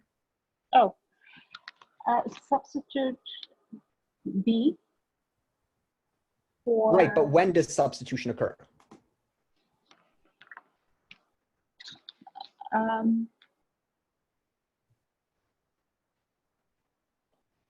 I mean, it occurs before evaluation. Right, so you'd evaluate that lambda on something, and what would you evaluate it on to get true equals true?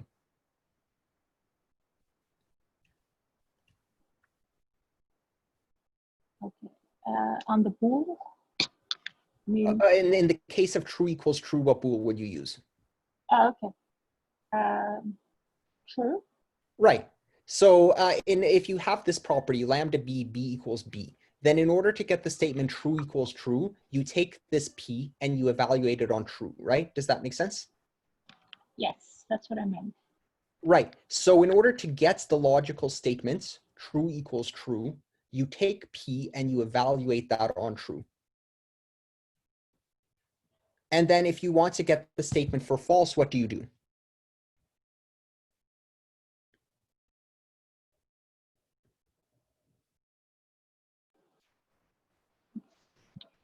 Wouldn't it be the same? You evaluate it on false? Yes. So you've taken a logical statement that's indexed over Booleans. You prove the statement for true. You prove the statement for false. And what does that tell you now that you've proven it for true and false?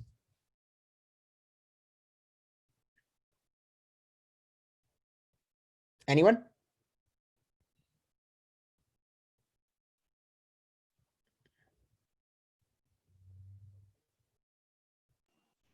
For all b in Bool, we have p applied to b.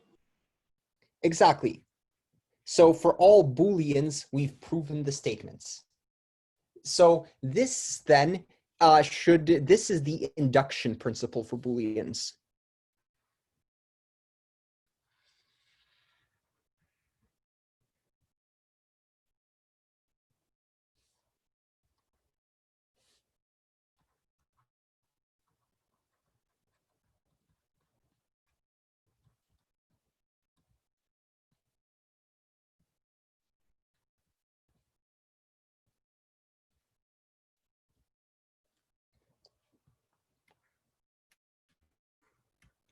And what it says is, in order to prove something, well, you need to say what the something is for all Booleans. You prove it for true and you prove it for false. And if you've done that, if you give me the something, you give me a proof for true and you give me a proof for false, then I have a proof of for all b in Booleans p of b, where p is only meaningful because of the previous for all quantifier. Now, so if we look at just the conclusion, p of b, then there are four things that precede it. And so the actual eliminator for Booleans is going to be the induction principle. We're going to see that this is far more general than something like if. You can write if in terms of the induction principle. And so that the term is going to be called, I think that in the grammar, I use a lowercase b. Anyway, here I'll write it, okay, I'll write it actually lowercase, bool int.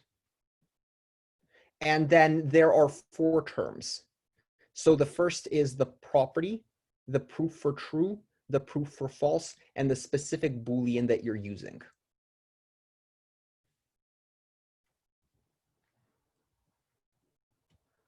And then if we write what the actual rule for typing this new grammar construct is, I scrolled down after I wrote it, but I'm going to write again the construct here. So consider the construct Bool-ins.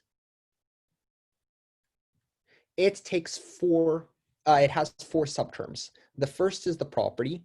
The next I'm going to call the proof of true, let's say TP. The next is the false proof, let's say FP. And then there's a specific Boolean B, which we're using. So this should be an answer to the question of how do you use a Boolean? This is how you use a Boolean B. For natural numbers, we're going to have something similar, and then the computation interpretation of it is it's going to be a structurally recursive function on the Boolean with P, TP, and FP, the analogs, going along for the ride. And then you're looking at the structure of B. So this statement, you've filled in the four arguments, and so you should get a proof of B, and you can synthesize its type. Now, in order to conclude that we can actually do that synthesis, we should check a few things. We should check that the things that we've given it are actually the things that we expect. And so what do I need to check?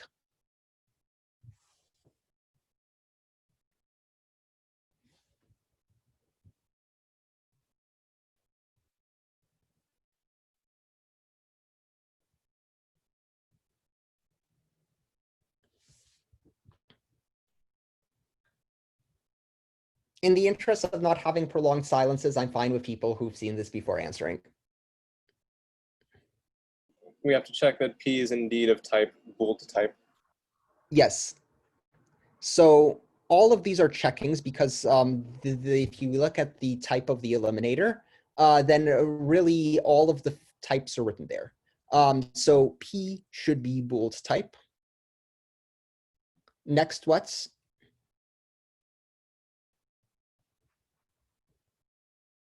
Then tell me the rest of it. TP should have type P applied to true. Mm-hmm. FP should have type P applied to false. Mm-hmm. And B should have type Bool. Exactly. So the rule, it's getting the eliminator as the induction principle is a bit tricky. But once we have the eliminator, the rule is boring. It's just a copy of the eliminator. We need to just check that everything has the right types.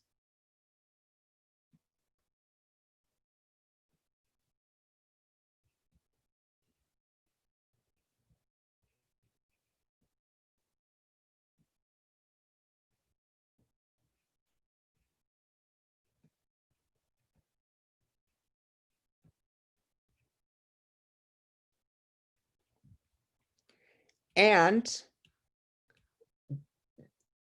there are also computation rules because there's reduction. So how do Booleans behave under reduction? So if you have Booleans, and then you have whatever properties, so computation is going to only happen on well-typed terms. So we're supposing that the typing makes sense before we do computation. Now, this is an induction principle on Booleans. So it's a principle that should look at the structure of a certain Boolean. And the certain Boolean is really the last argument. And so if that argument is true,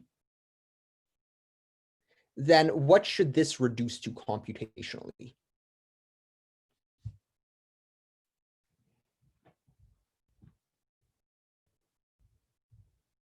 Oh, let's say this. What should the results type be? Rather, what type is this expression?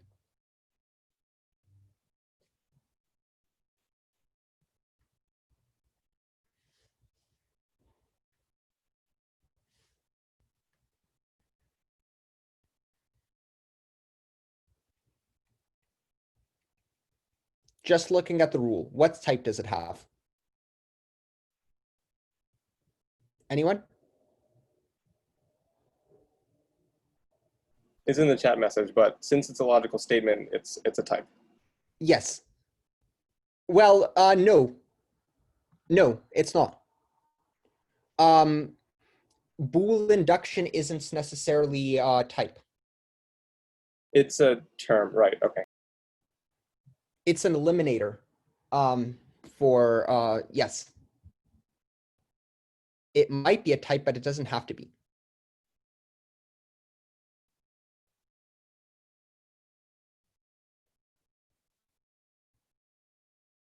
Look at the rule.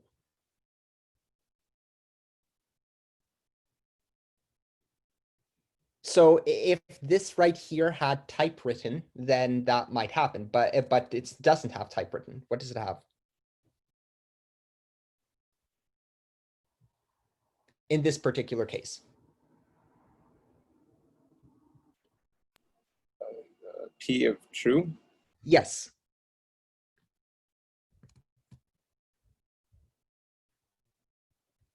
And what is a term of type P true? TP.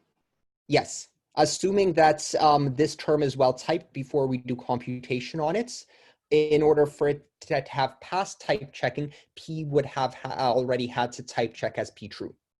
So provided that it's type checking and provided that the last argument in its structure we know is true, then this reduces to just a proof of P true, which is provided in the principle. And then similarly,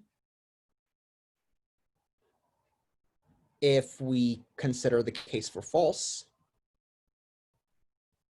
then what should that reduce to? FP. Good.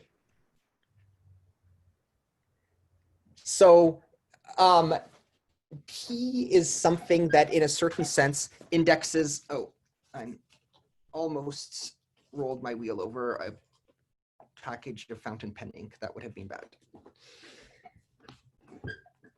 Right. So if we think of P as something that indexes the results, then you can think of the rest of the induction principle as being something like a if statement in the way that it behaves under reduction. And actually, what is computation anyway? This is a bit of a digression, but can anyone say what computation is? Computation applies in a specific setting. Does anyone know?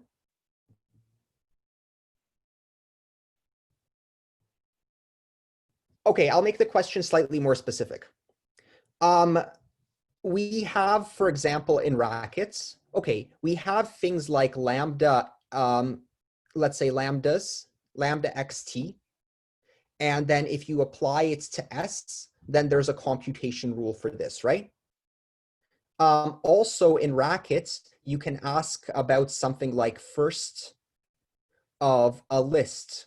Well, it doesn't apply to lists, it applies to non-empty lists. It applies to cons statements. If you think about, or things like plus for numbers, if you think about every single computation rule that we've seen, what can you say about it? The arguments have to be reduced. Oh, well, okay, that's in racket. There's a valuation order which first reduces the arguments before it does that. That's true. In fact, actually, in the proof assistance, when we do strong reduction, there's going to be a general result that if things are well typed, then not only does the computation terminate, but also the order of computation doesn't matter. And that's called confluence. So being well typed ensures strong normalization. Normalization means it terminates. Strong normalization means that it terminates in a confluent manner. So it actually doesn't matter what order you evaluate it in, if it's well typed. In racket, confluence doesn't hold. That was a question on the exam. Racket has a grammar mechanism for throwing errors, right? If you looked at if statements, you can see that that's not confluence. Because when I wrote it as a cond, it would evaluate the arguments in order, and then it threw an error. So racket isn't confluence, but in a language which all the expressions are well typed, it will be confluence. Okay, that's a bit of a digression. So that's not the answer that I was looking for. Try again. Can you say the question again? We've seen evaluation rules. For example, if you apply a lambda, if you take an application and you have a lambda, then there's a reduction rule that applies to that situation, right? We say Yes. what computation is when you apply something to a lambda. Similarly, Yes. in racket, there's a rule for computation if you take the first of a list that's a cons, right? Yes. Oh, I guess the statement about it being a normal form is also relevant, at least here, because you need to know whether it's of the form cons. But anyway, now we have this idea that for a given type, there are introduction statements and there are elimination statements.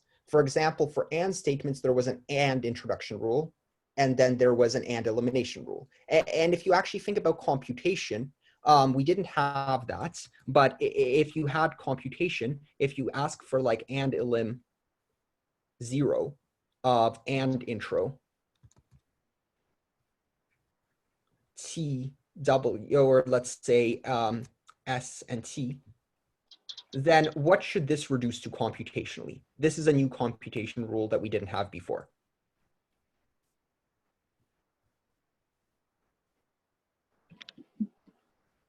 Is it T? Well, elimination 0 means the first position, right? Yes. So it would be S. Oh, okay. Sorry. No, that's super minor. Okay, but here, what is common about all of those rules? In the language of introduction and elimination.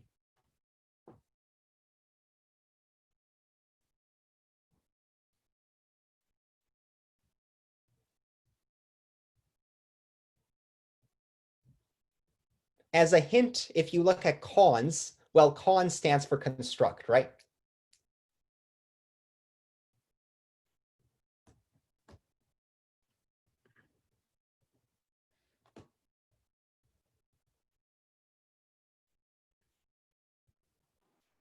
The structure of the arguments is used somehow.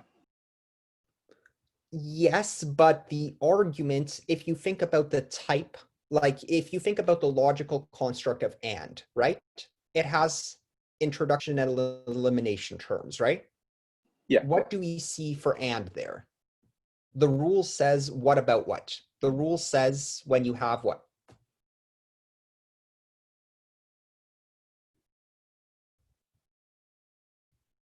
In another way, if you think about lambdas, lambdas are a proof term that correspond to the implication introduction rule, right?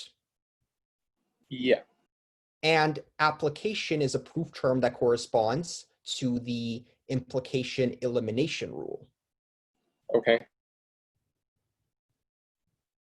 So what is common about all of these situations? A construction is a term of the and intro and elimination rules. So you have at the top level, those expressions to which computation apply are elimination expressions, right? Whose subterm is what? An introduction. Right. So in general, you can say that computation rules, and this is actually true for every single computation rule that we've applied, are what happens when you apply an eliminator to an introductor. That is what computation is. And if you look at it like this, you can think of all of these things as things that just go along for the ride. What we're actually looking at the structure of is true, or this Boolean. And Booleans in general are the introduction rules for Booleans. Well, true and false are introduction rules for Booleans. And then Boolean is an elimination rule for Booleans. And so the same thing happens here. Computation is what happens when you eliminate an introduction term. If you look at every single computation rule that you've seen, they're all of this form. It's actually remarkable when you think about it. Are you saying, for example, cons is an introduction? Yes, it's literally construct, right? Yeah. And then first is an eliminator. Why is it an eliminator? Well, really because it participates in a computation rule. In fact, in some languages, you can work out what the introduction and elimination terms are based on what the computation rules are. You even make a definition, well, that's an eliminator because that's what the computation rules look like. But computation is eliminators applied to introduction rules. You'll see this all throughout. In other words, how do you use a Boolean? How do you use a lambda? How do you use an and statement? You apply So an it's like, eliminator to them. You apply an eliminator to them. exactly. Eliminators tell you how to use things of that type. And so using it means accomplishing some goal. And so the mechanism by which you are allowed to accomplish that goal is a computation rule. So that's a very high level digression on what computation is. And here, this is a statement that lets you use Booleans. But you can also think of the proof construct of elimination as being something, a method by which you can prove statements for all Booleans. Okay, so, but not all, then the examples that I covered in lecture on Thursday were that you don't even have to think about it as just proving statements for all Booleans, which would be the inductive side of it. You can also think of it on the recursive side, about how to write functions on Booleans. In general, in the first week, we proved theorems by induction about numbers. And in the second week, we wrote functions on lists, which were also an inductive data type, using recursion. And this induction principle will capture both. So what are some functions on Booleans? Well, one of such function is Boolean and, which is a function that takes two Booleans and returns a Boolean. And it operates in the way that the truth table would operate. And true, true is true. And true, false is false. And so I'd like to write this function. And my claim is that the induction principle lets me write this function. I can write it essentially by recursion. And well, let's just do an example. Let's say in brackets, we wanted to write the and function if it wasn't predefined.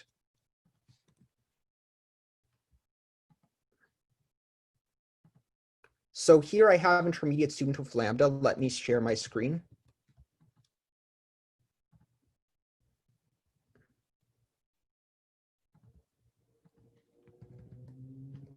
Okay, does everyone see Racket? Yeah. So how do I write an and function on Booleans? Let's say my and. Then let's say x and y. X and y are Booleans. And I'll write this.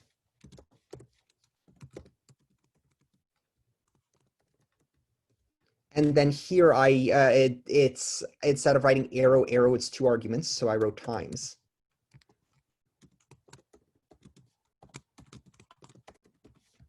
Well, If x, in a y, structure, sorry, go ahead. If x, y false. So if x, in other words, if x is true, then so this is structurally recursive. You know what? Let's make it structurally recursive on y instead of x. If y, then what? X. And otherwise? False. So here we're, like our definition of plus was structurally recursive on the second argument, this function can be interpreted as being structurally recursive on y. It looks at y, it determines which case it is, and then in the true case it does something, and in the false case it does something.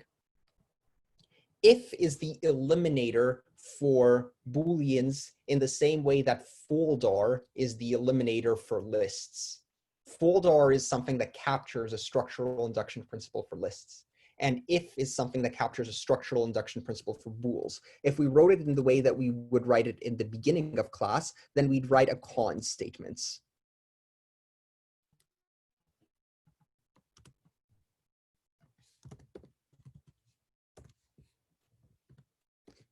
So con, let's say x. If x is true, then you'd write, y. Then you'd write true. Or maybe, is there a function true in Racket? There isn't. But sorry, if y then x. Equals true, but I don't think that's correct. Yeah. Yeah. Yeah, equals doesn't feel like it. I really want something that detects the structure of it. Yeah, if for lists we'd write, for example, here, for natural numbers we'd write successor, for lists we'd write empty. Well, empty to detect one of the variants anyway. Anyway, else false. So this is the way that we'd write it using a const statement, but in Racket, there's, in the same way that we had foldr instead of writing const statements for list structural recursion, if is a recursion principle for Booleans. And so you'd write it like this.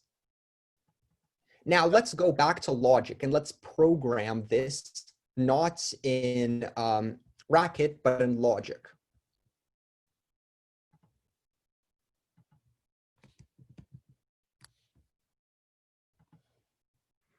And if we want to program this in logic, then, well, first off, we'd like to write some term of type bool to bool to bool. So what's that term going to look like?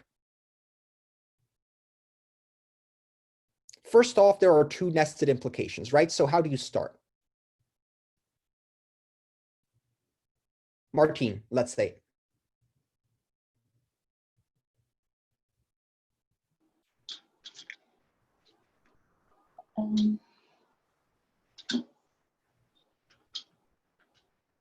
So it's an arrow, right? How do I prove an implication? Lambda. Yeah, so let's call this lambda x, and then I'm trying to provide a term of type bool to bool. So now what do I do? Lambda y. Right, so that gives me lambda x and lambda y. X is a Boolean, y is a Boolean, right? Now I want to do something that checks the structure of y. So what do I do? What lets me use the structure of Booleans? How do I use a Boolean? With an eliminator. Yeah, so I'd write this Bool induction. Now, the things that I need to feed the induction principle are, first, I need a way to index what it is that I'm going to give as the results type, right? In both cases, what is the results type? Boolean. Right. So I need a function that always gives me the type Boolean. How do I write that?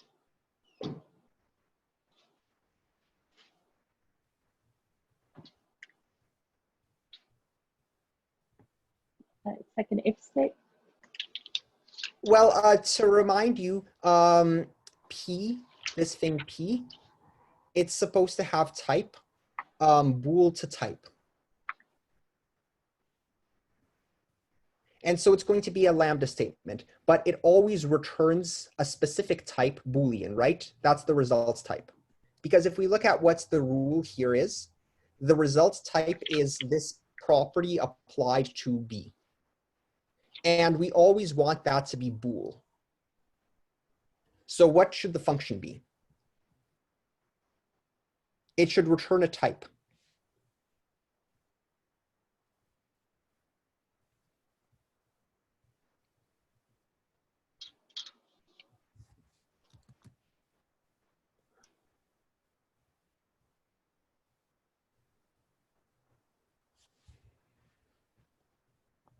Anyone?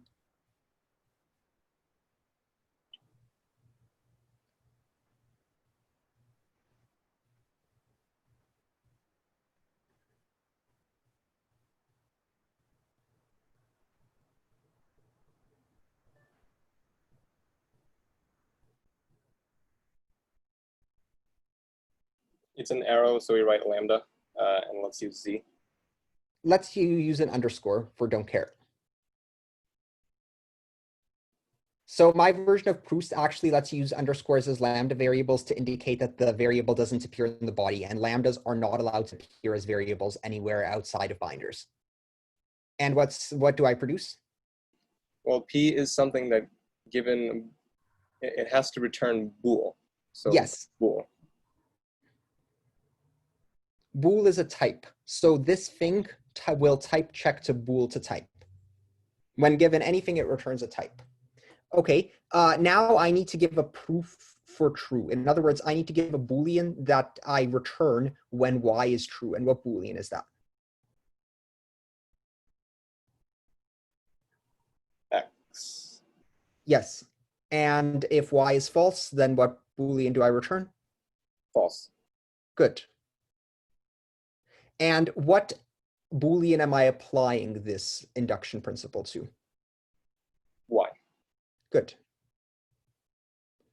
So then this thing right here has type bool to bool to bool.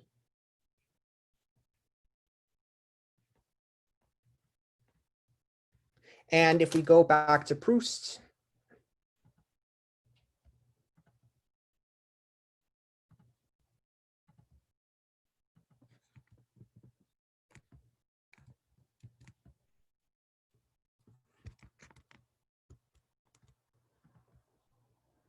and I rerun this interaction, then this version already has Booleans implemented.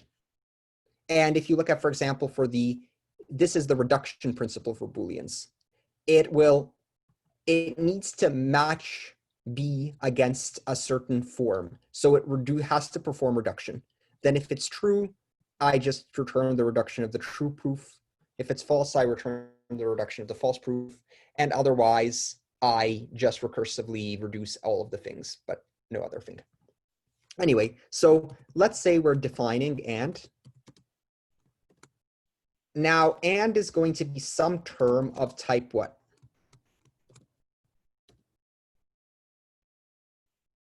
What is the type of and?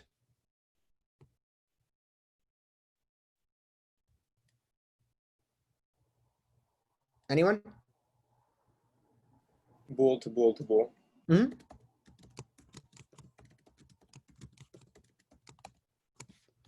And the term that we produced was lambda x, lambda y, and then we had this Bool induction principle.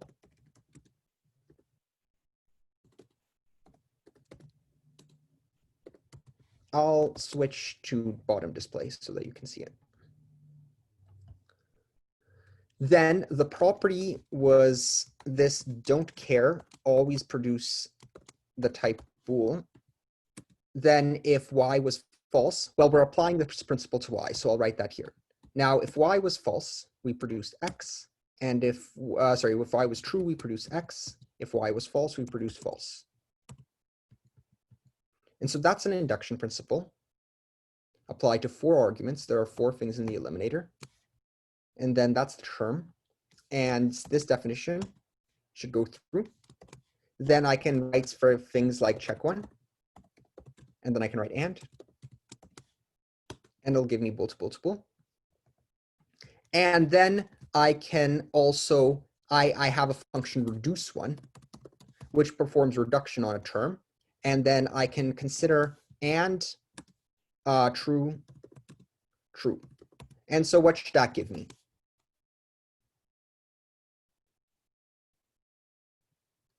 So reduce will reduce the expression, it'll perform computation on it and then print the results.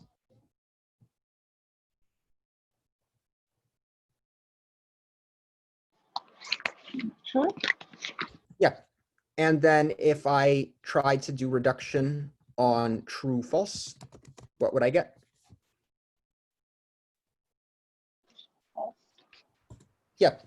So here we see that the induction principle can be used to define functions in a recursive way, in a structurally recursive way. So recursion is a special case of induction. You can say that it's a special case of induction in which the property is always just of a single type. Recursion is induction where the output doesn't depend on the value of the Boolean. The output type does not depend on the value of the Boolean. Or in general, if you want to say it for all inductive types, recursion is a special case of induction in which the result type does not depend on the value of the thing on which you're applying the induction principle. And I'll give you logical statements that you can prove, but in order to form logical statements, we need equality. So now I'm going to cover natural numbers, and natural numbers, this is your homework. This is what you're going to be implementing in your homework. And we're going to see that they're fairly similar to Booleans. So first off, what was the grammar for natural numbers?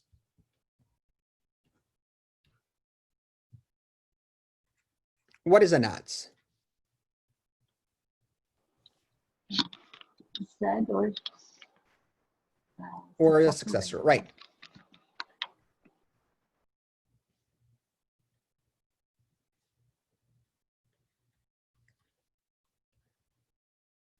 So starting from the grammar, we're going to extend our language.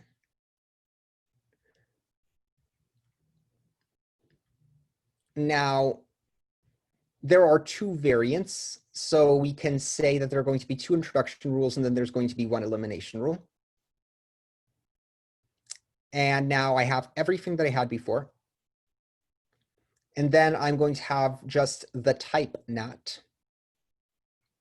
Then I'm going to have Z. And I'm going to have this S term, which is going to take a single subterm. And then there's going to be a induction principle for natural numbers. Sorry, are you sharing your screen? Oh, thank you. Whoops.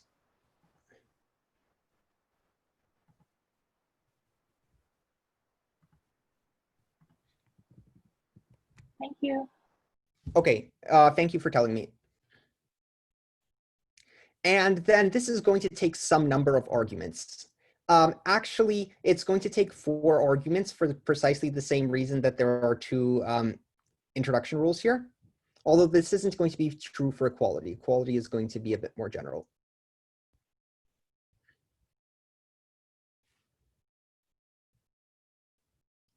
And I can tell you what the typing rules are for the first 3.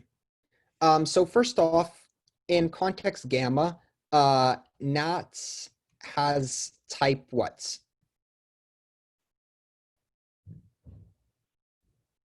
Anyone?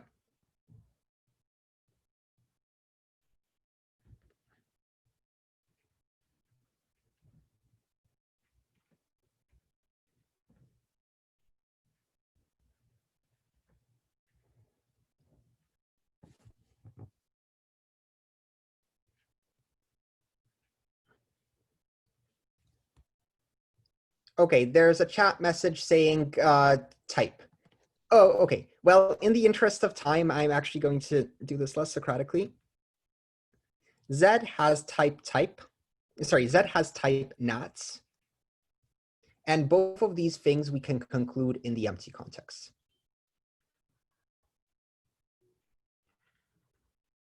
Now, what about a successor? Well, a successor of something, if it makes sense, then it also has type nats. But what do I need to check in order to ensure that this is true?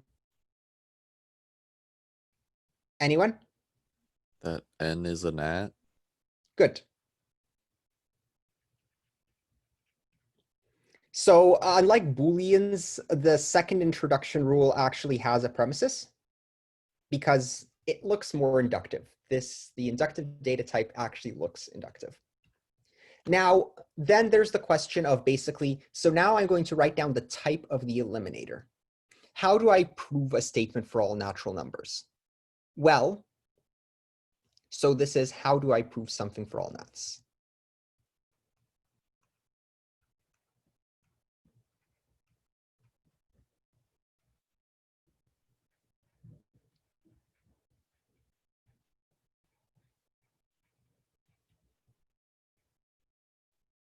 And well, okay, what was the structural induction principle for natural numbers? Can anyone tell me what its statement was?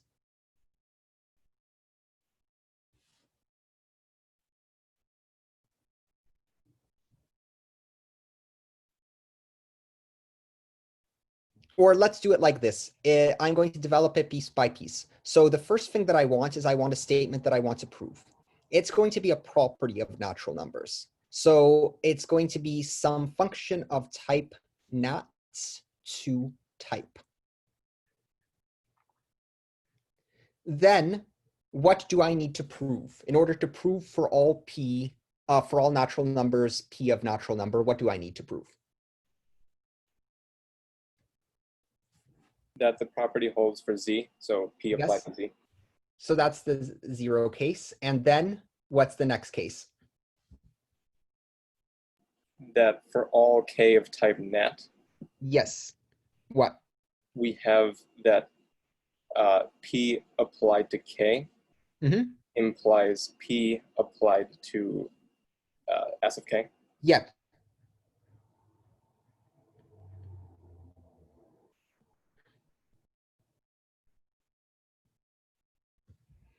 And then if I have that, what am I able to conclude?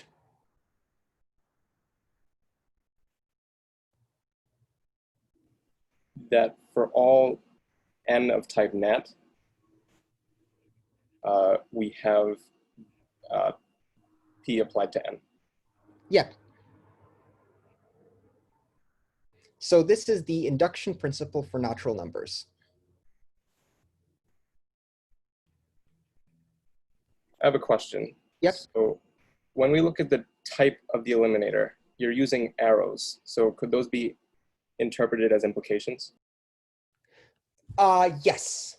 Well, so arrows include both for all and implication. We're treating them in a uniform way. So, but arrows are, implication is the special case in which we don't actually, the term for p of k doesn't appear in the results type. And so this says for all natural numbers k, p of k implies p of s of k. You can say that. We read 2 as implies. Now, the reason that there's an arrow after the for all is because in general, the proof terms are also lambdas. The difference is that k actually appears in the results. And even in the first week, in the notes for proofs, I alluded to this idea that for all structural induction, yes, structural induction, no. That's the anonymous method, and hypothetical reasoning had similar computational interpretations.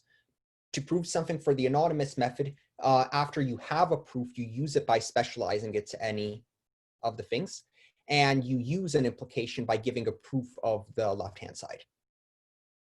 And both are achieved by this mechanism. Okay, that was me going a bit off topic, but yes, this says for all natural numbers k, p of k implies p of s of k, if p is logical statements. Does that answer your question? I actually have a follow-up. So since since the arrows are kind of like, you can interpret them as either implications or for alls, would a term of this type be a series of lambdas? Generally, yes, you can prove it like that, but you can also prove implications without the introduction rule if you have some hypotheses that you use, right? Yes. But the prototypical example would be lambdas. We're actually going to see that basically now, because let's define what plus is, right? Sure. Does anyone have any questions about this principle?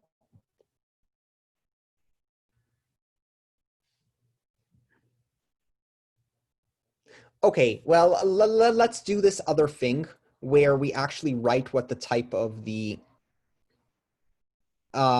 typing rule for the eliminator. Although this is almost a situation where you don't think above the wrist. So if you have nats int p, then let's call the arguments the 0 proof and the successor proof. And then you're applying it to some natural number n. So we can synthesize this type to be what?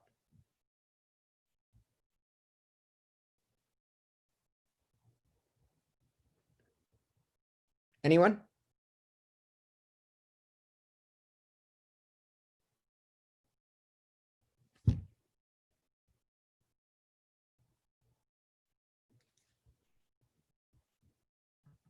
Okay, there's a message in the chat that says P of n. Yes.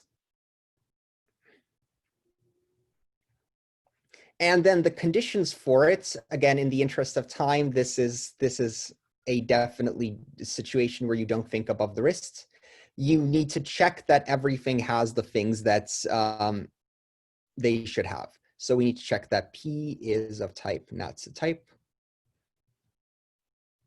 We need to check that P of Z is indeed, that's ZP is indeed a proof of P of Z.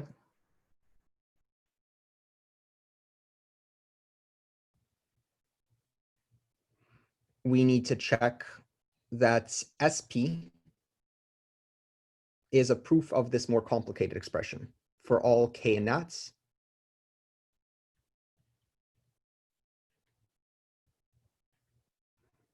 S of K implies, P of K implies P of S of K.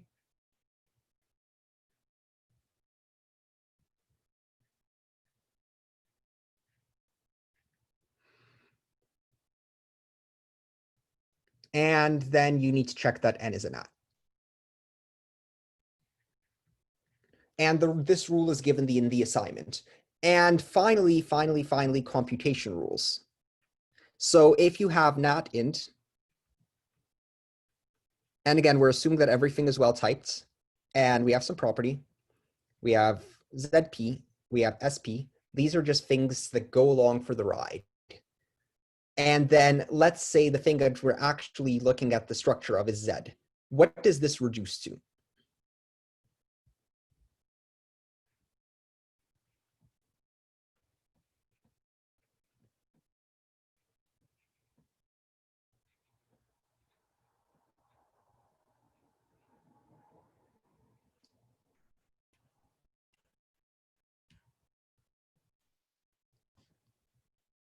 So, okay, let's say the same thing we asked before. What type does this have as a whole? Someone say it out loud, please. ZP. I mean, sorry, P of Z. Yes. And what's a term of type P of Z? ZP. Yep. And then now here comes the more subtle point. If we look at S of P, this has type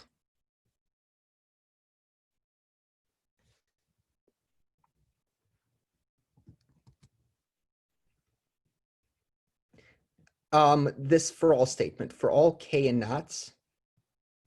So in order to use a proof of this, you need to give it a NAT and you need to give it a proof of K. And then from that, you get a proof of S of K.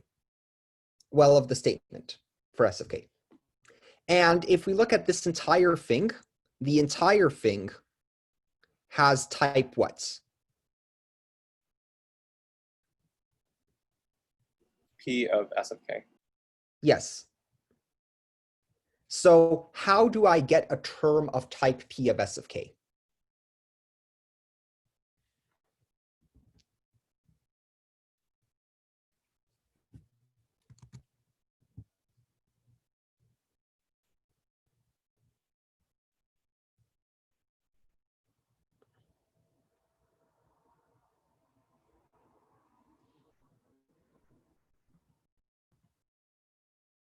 Well, it's not just SP because P of S of K is at the end of the implication in SP. Yes. So, but we start with SP. We can do an application. So SP, what do we need? What's the first thing that we need to feed SP?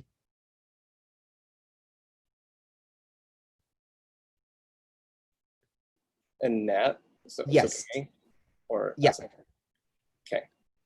Well, whatever we feed it, the next thing that we need to feed it is a proof of K, right? So then apply P of K to this. And then if we think of, right.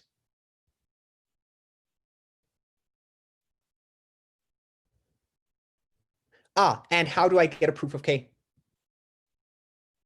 What has type P of K? Net ind P ZP SP K. Exactly. So in order to get a proof of K, this is a proof of S of K. But how would I get a proof of K here if I got rid of the S? So this is now the actual induction principle.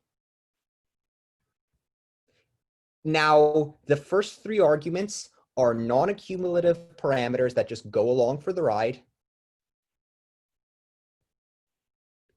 And then we look at the structure of the actual natural number. And then in general, for racket functions, we wouldn't exactly have this K here as a parameter. It would just be the function applied to that. Like full-dar just applies a function. Full-dar doesn't choose a specific function depending on the value. So this is a bit more general than structural recursion. But apart from that, it just uses SP after specializing it to a specific nat K as a function on how to go from the previous case to the next case. In other words, for example, if you know what plus nk is, what is plus ns of k? Now, let's define plus. Let's think about what how plus should be defined. So this is me answering part of your homework. So first off, plus is something of type what?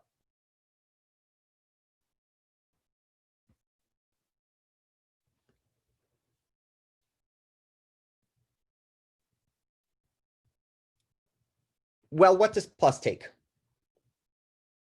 It takes two nats and produces a nat, so we can write it as nat Yep. to nat to nat. And then the cases that we had were that plus, let's say, nz should be equivalent to what?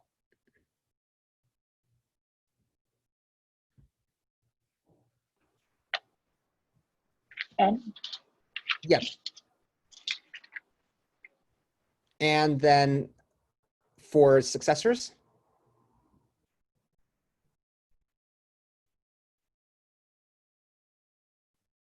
Martine, say it again. Say it for the successor case. S of N. Well, S of what? Well, it's plus n with S of S k, of right? N of Z.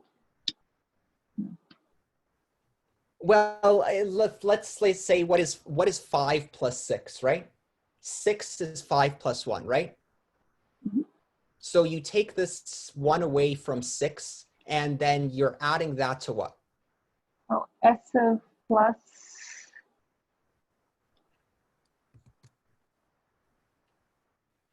Plus what? NS. N. With Z. I can't No. really read. that's a k, Okay, sorry, couldn't read it. right? Then I should rewrite it.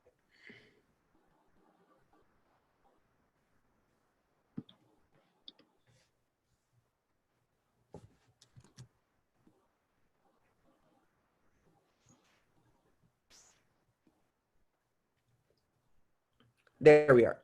Okay, now let's write this using as a proof term. So first off, we want something of type nat to nat to nat. So we start off with n and m, taking them as parameters. Now we're going to do something using the induction principle. How do you use a nat? You use natural induction. Okay, I need to provide the property. Well, I always want a nat, so I'm going to do the same thing. Lambda underscore. Actually, I'm writing it in this form. And then I always just produce the type nats. That's what indexes my property. Now, in the 0 case, let's say that I'm writing this function to be structurally recursive on M. In the 0 case, what do I return?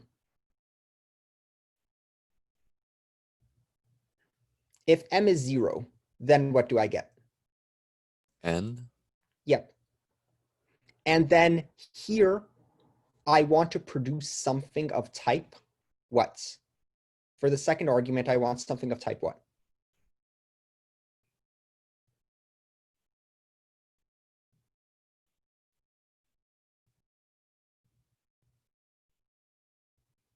In this particular setting, with this particular P.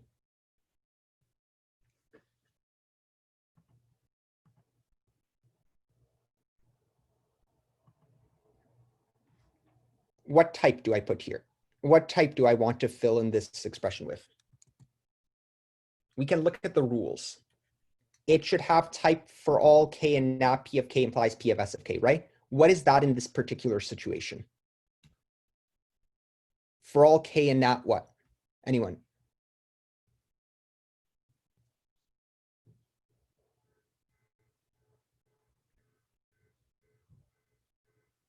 We're short on time, so come on.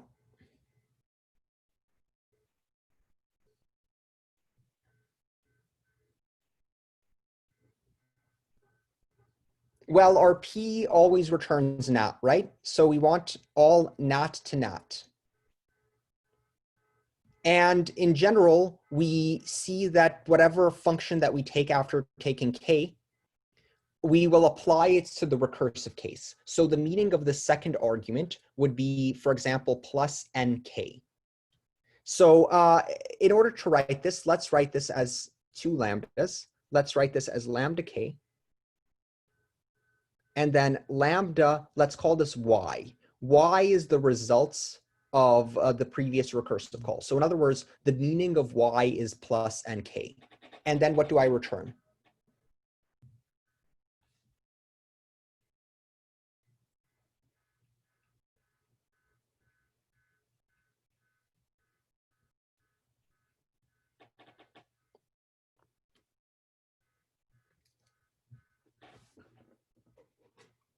The successor of plus nk, which is s of y.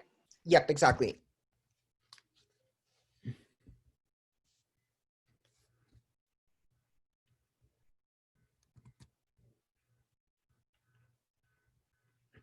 Do people hear honking outside in this call? There's a card that says alarm going off outside of me. I don't hear anything. Okay.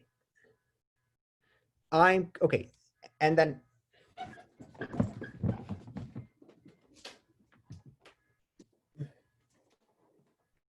this is super annoying. So that should be a definition of plus. So that should have type not to not to not. And again, this is an example of me using this induction principle to make a recursive definition. Now I can't test that. Why can't I test that? Because it's your job to implement nots. Now, the parameter k isn't used. It would be if you're writing a function like factorial, and you can see an example of that in Friday's lecture. Now, I want to give you examples of actual theorems that we prove using induction, and for that, we need to introduce equality. And on Thursday, I didn't give you the type of the equality eliminator, but today I will. So now, finally, equality.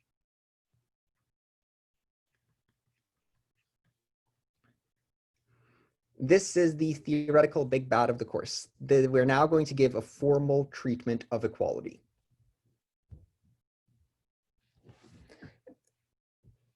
Now, equality, first off, okay, what can I say? I'm going to start with the grammar.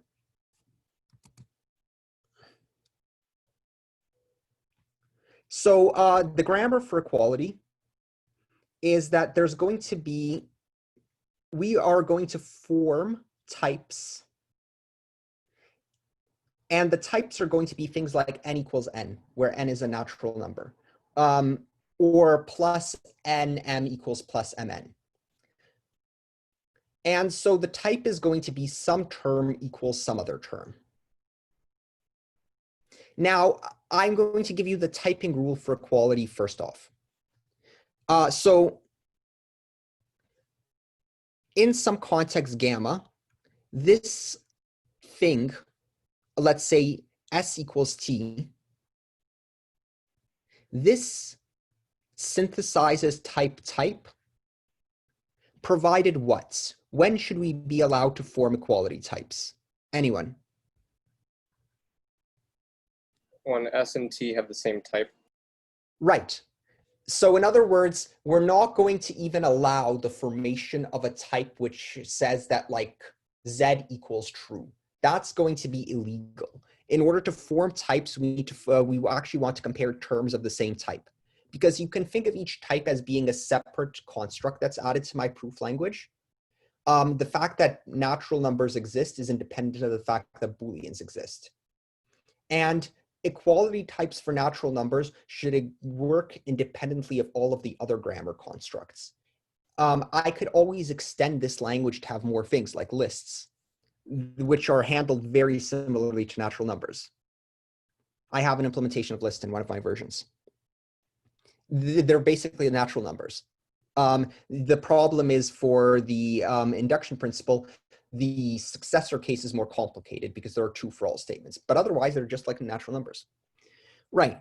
But equality types for natural numbers behave in a certain way independent of all other ones, because we only form equality types when we know that both terms have the same type. What type do they have? Well, the rule says we try and synthesize the type of T, the type of S, and then we type check T against that type. Sorry, against T. So we form equality types only of terms of the same type. So that's the formation rule for types. It's more complicated, but this is important. So as an example,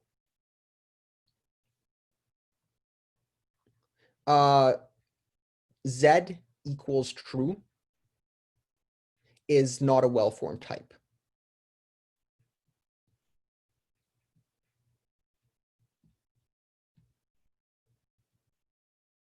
It's much nicer if we only consider cases of forming equality types when both of the terms in there have the same type. Now, how do I introduce an equality? What is one way that I can introduce an equality?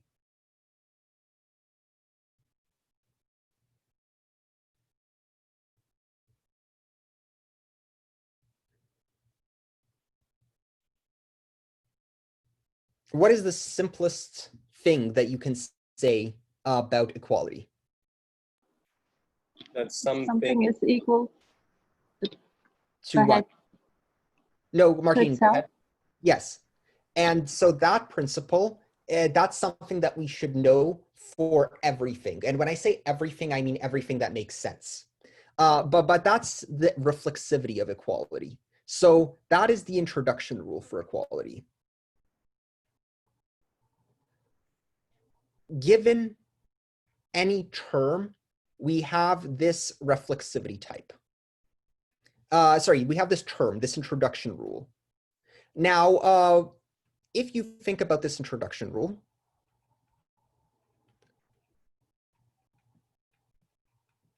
so let's say the term is, let's say, little t. Or let's actually call it A. So first off, this should synthesize which type? Martine. Reflexivity on A is a proof that what?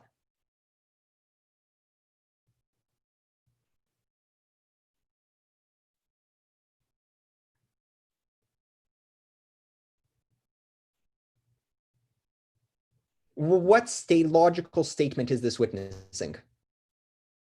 You said it before.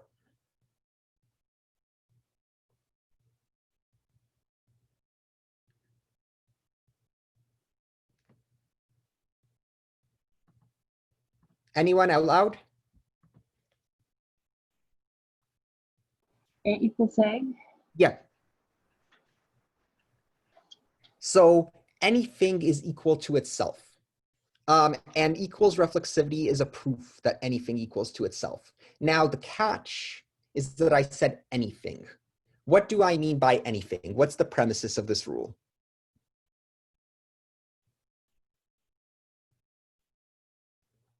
A has to type check to something that's a type. Well, we don't know what to type check it against, so we synthesize its type. Now, why is this a rule? Because if we did not have this premises, if we just always let equals reflexivity A synthesize A equals A, then you could write terms that don't have a type. And I mean, and this doesn't even mean the things that we were discussing before about lambdas that don't have a type. You could also, well, I mean, if lambdas are an annotated, then you can't synthesize their type. But you can also write things like for all x in lambda x. This is a poorly formed type, but it's also could purport to be a term of the type, but it's ill-formed type. So we should not be allowed to form this term equals itself. In other words, if we didn't have this premises, then we'd be synthesizing poorly formed types. We want everything that type synthesis returns, which this rule is a synthesis rule, to actually be a type. And that's why this premises is needed. Now, so that's the introduction rule. And then there should be a way that we use equality. And this could be called the induction principle for equality. We can think maybe of equality as also being an inductive data type like the others. But I'm going to say eliminator. And then this is going to involve an unknown number of arguments. Now, how do you use an equality? Martine, if you can actually answer this, that would be very impressive. This is a very difficult question.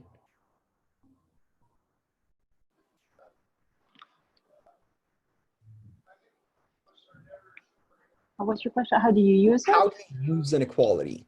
If you know that A equals B, what is that good for?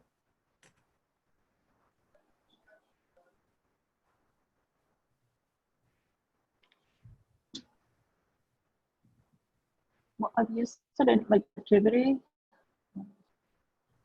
You use it, sorry, in what? Like if transitivity. Okay, yes. So transitivity is one thing, but it's going to turn out that that's actually not the most basic thing that you can say.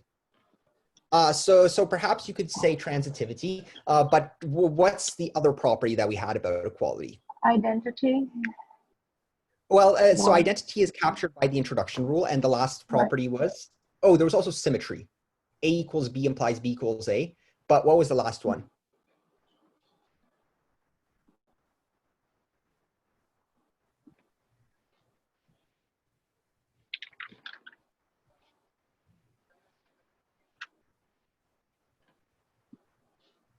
That's the one that I said I would not give a formal account for at that stage, which is now what we're doing. So the first property of equality was reflexivity.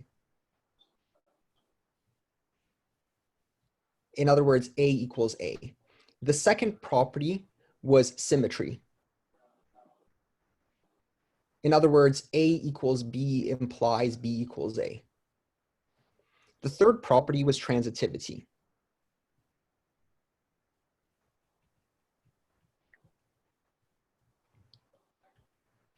In other words, A equals B and B equals C together imply that A equals C.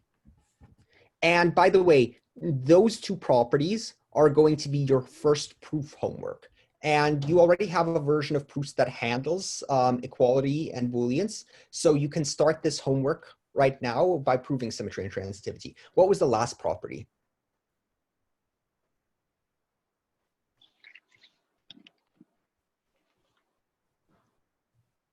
That you can substitute equals for equals. Yes, I'm going to call it replacing. Replacing equals with equals.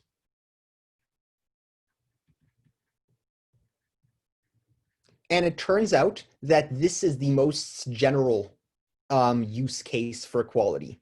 From this case, transitivity and symmetry follow, as you'll see on the first proof assignment for predicate logic. So this is the most fundamental property.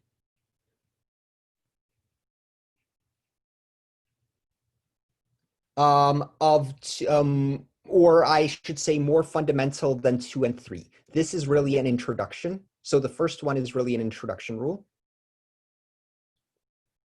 So I'd say the introduction and elimination rules are equally fundamental, but symmetry and transitivity are derived from those.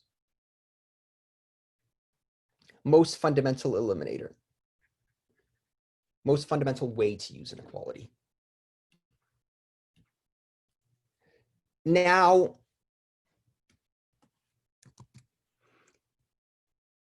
this is, just for the interest of time, I'm going to tell you what the type of the eliminator is.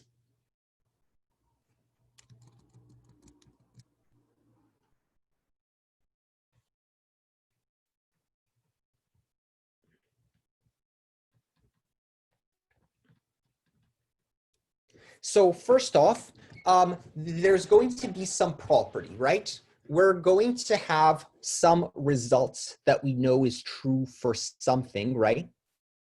And then we're going to have an equality, and then that's going to say that that result is true for something else. So informally,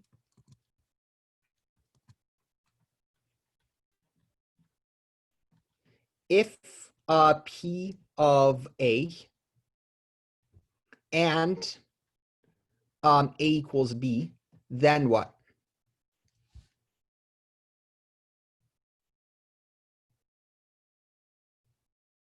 P of B.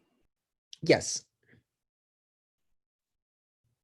So if I have a proof of P of A and I have a proof of equality, then I should get a proof of P of B. Now, so what type should P have?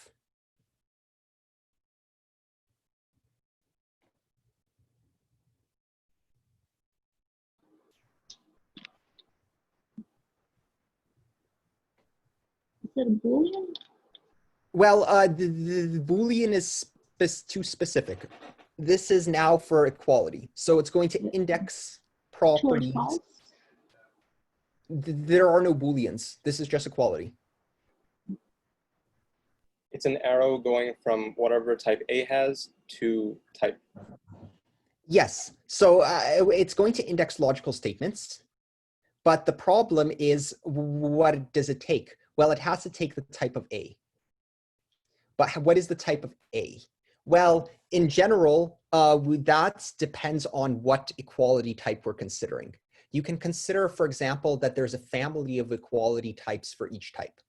So for A, for natural numbers, there's a family of equality types when you take any two specific natural numbers. So we can write the eliminator perhaps as starting with this type. Here, I'll write it in green for a certain reason. For all, let's say, A in type.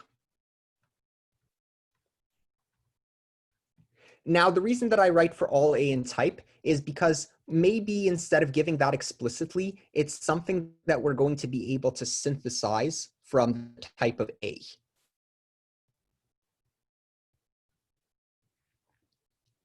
And because it's something that I want to synthesize from the I put this in the second position. If we are given now A and we're able to synthesize its type, then we know what type P should have. And what type is that? Well, the board from to type. The reason that A is the first argument is because we want to synthesize capital A from it. And we need to head P. Now that we have P, what's the next thing that we need to be given? If what?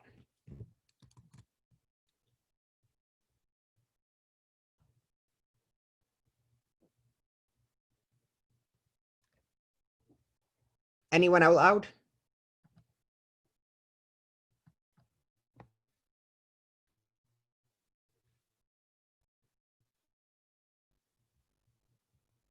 So you need to be given a proof of the case for A, right? And now we need a proof of A equals B. But what is B? I can't just write A equals a proof P of A equals B because I don't know what B is. I need to get B from somewhere. And so there I can say for all B, what type does B have? Capital A. Yep. Now that I have A and B and that they both make sense, what do I need a proof of?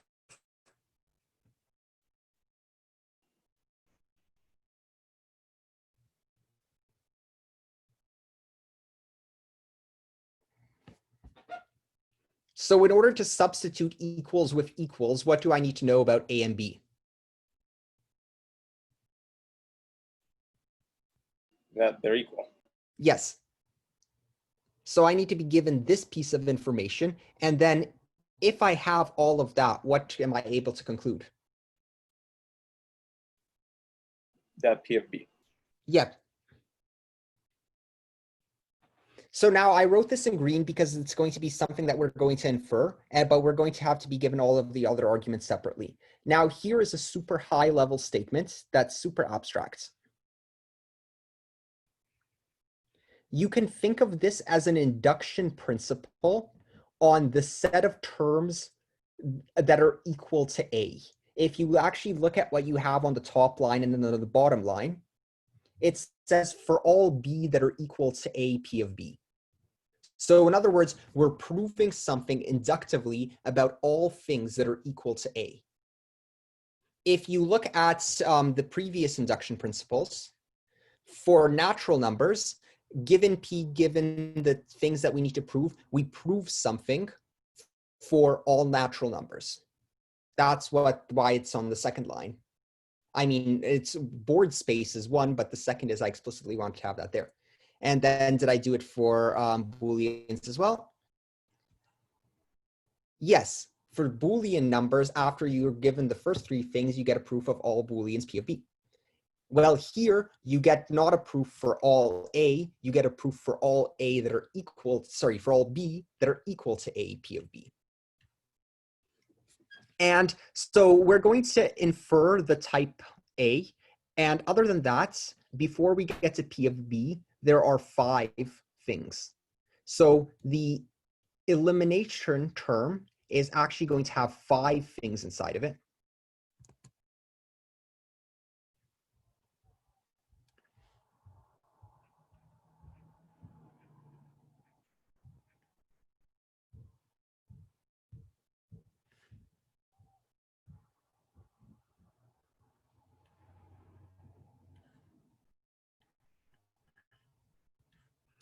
And typing rule is going to be, I guess, a tiny bit more interesting than the previous ones because we actually have to do an explicit type synthesis. But this is the typing rule for eqlim.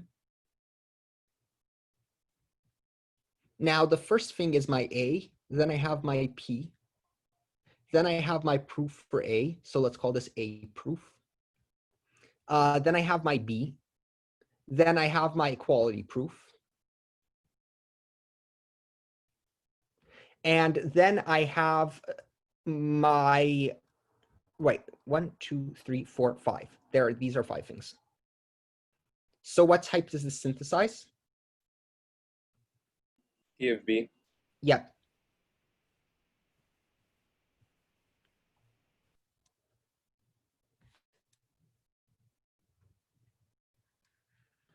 Now, what's the first thing that I have to do when verifying this rule?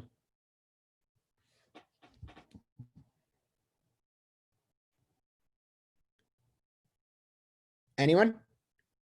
If you synthesize the type of little a, then we can access that. Yes. So now that we have the type of little a, if we look at the things that I'm supposed to check, everything makes sense from there on. Then I just check everything. So I need to check that P has type A to type. I need to check that A proof has type P of A. And then remember, when we were doing proofs by induction, for example, on numbers, informal proofs, you wrote let P, for any natural number, let P be the statement, whatever. It's the same way that we're treating P here. It's a way to index statements. But computationally, it's a way to index statements because it's a lambda. It actually gives you a statements by substitution for every natural number that you fill in. Then we check that B is something of type A. And then we need to check that a EQP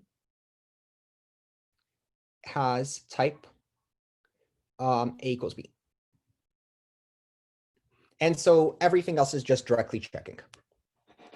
Now, here comes the actual question that I didn't answer last time. What is the computation rule for equality elimination?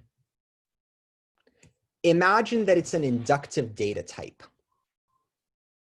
So what is a computation rule in general? When should it apply?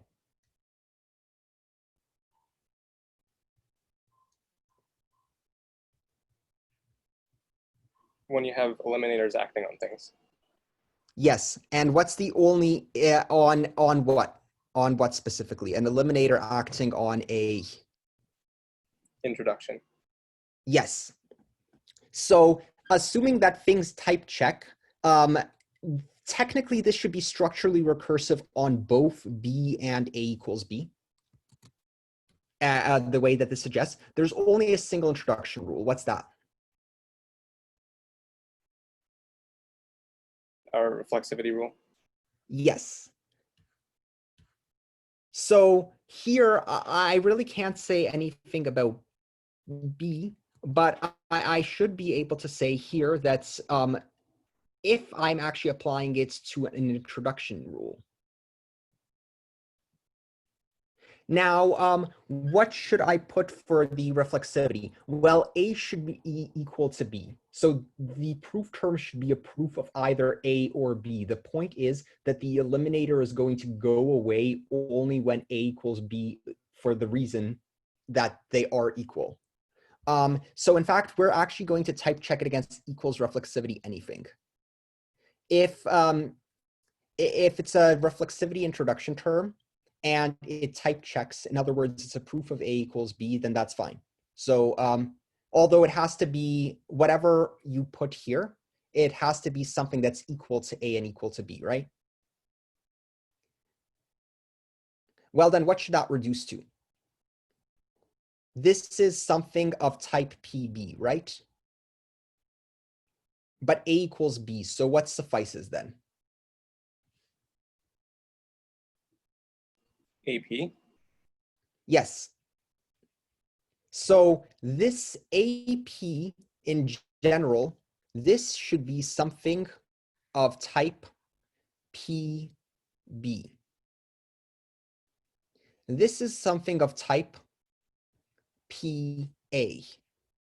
However, this rule will only apply when this term type checks. And this type checks in the context when PA equals PB. When reflexivity of anything, let's say A, constitutes a proof of A equals B. In other words, we're not relying on some assumptions in the context. When there's an actual reflexivity counts as a proof that A equals B, then P of AP is a proof of PB as well. And the reason that this rule should be this is because somewhat motivated by the situations that we had before. Computation rules are in general in eliminators apply to introductors. Equality is also an inductive data type with a single introduction rule, and so its computation rule, the strong reduction for elimination, should be what happens when we have an eliminator applied to a reflexivity proof. So basically, reflexivity says that AP is a proof of PB, but only it'll only let that fire. It'll only let that go off when we are able, when the apps is clear to the that these two things are indeed equal. When they're equal, it'll let go of A's now complex limiter. It only does the reduction when we're able to look at what the equality proof is and see that it's a reflexivity proof. In general, you're going to do a bit of reduction there. So now that we have equality, it actually lets us form a bunch of. By the way, any questions?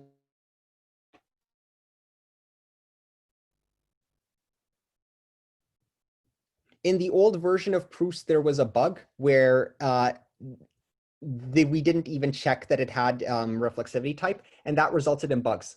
That resulted in times when you did computation on terms, and terms stopped having the type that they previously had. It's very important that this computation rule only applies when we're able to reduce what the proof of equality is to a proof of that uses reflexivity. And okay, here's the other most important thing. If you have a type of equality, sorry, A equals B, the way that reduction works is that this reduces to A prime equals B prime when A is equivalent to A prime and B is equivalent to B prime. So in other words, if you consider the equality type, for example, Z, or let's say true, equals and true, true, then this type will actually have proofs. And the reason is that this type is considered equivalent to true, true equals true. So that's why you can have equality types where in general you have two different appearing terms, despite the fact that the only introduction rule for equality is reflexivity. That's because they're in the same way that we had an equivalence rule on types, there's also an equivalence on terms that's applied when they appear in equality types. So really all of the secret difficulty that comes with equality comes with the fact that we are allowing computation on terms inside of equality types.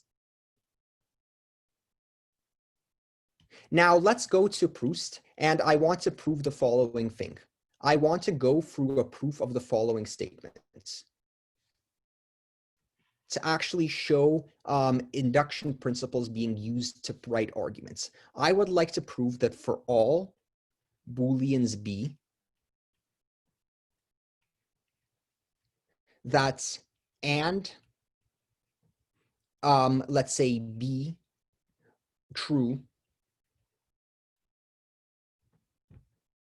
is equal to B.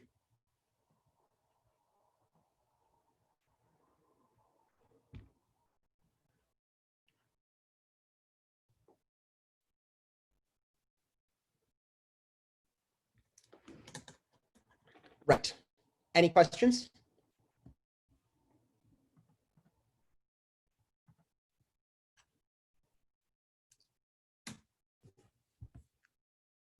So this you can do in the starting version of the code that you have.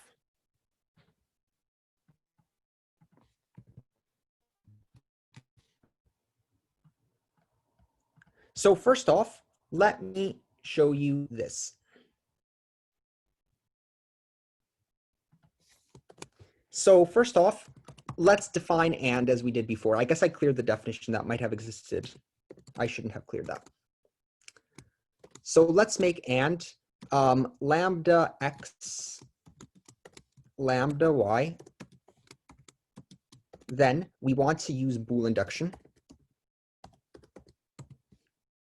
And the property that we have is that always we're going to return a bool.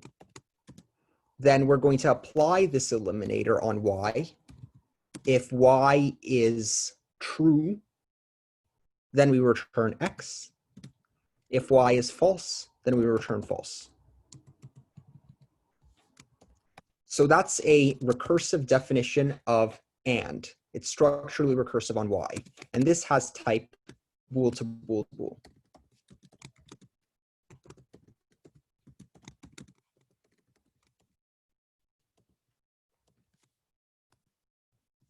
Oh, I didn't quote it. Oops.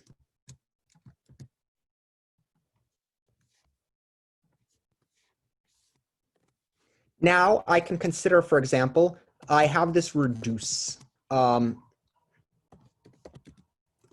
So this lets me run reductions. So if I consider the equality type, for example, true equals and true, true, what does this reduce to? In other words, for example, remember how I showed that if we had a lambda applied to some type, like the polymorphic identity function, specialize the types applied to a type, there was a question of, well, what terms does that classify? That type doesn't look like a type that has terms. And then we said, well, the types that are related by reduction should be equal. And then if you actually apply computation on that, you get something like type in that situation. And then there are rules that say what types you should classify. It's the same thing with equality. The introduction rules only give introduction rules for x equals x. And this doesn't look like a type of that form. So why should this have terms? Well, the reason it has terms is because we introduce computation rules that for the type. So this reduces to, you can reduce either A or B. You can reduce them. And so if I reduce this, what do I get? True equals true. Yeah. So in other words, classifying terms of this type is the same as classifying terms of type true equals true, right? Now, what we want to prove, let's give a definition of the theorem that we want to prove. This is also a cool thing that you can do. So you first give a statement of the theorem and then you prove it, and then you put the theorem on the right-hand side of the colon, and it's just its name. So let's call this theorem. What was the theorem that we wanted to prove? You can say it in either this form or in words.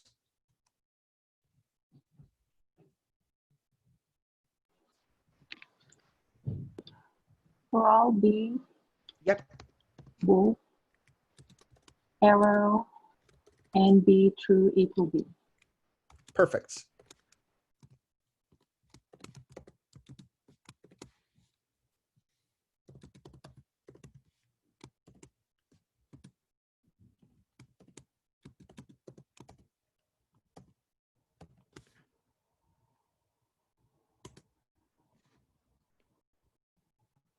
Oh, 1 second.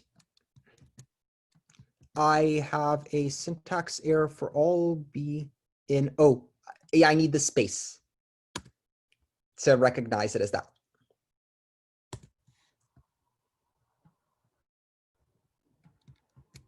Sorry, I don't write and be true, I write and be true.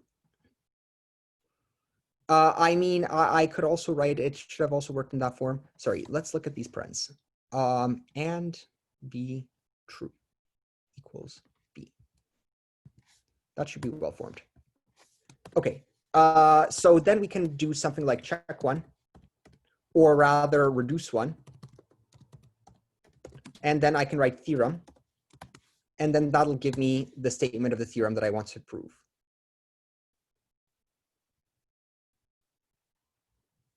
Whoa. That should not be the case. What version of proofs am I using?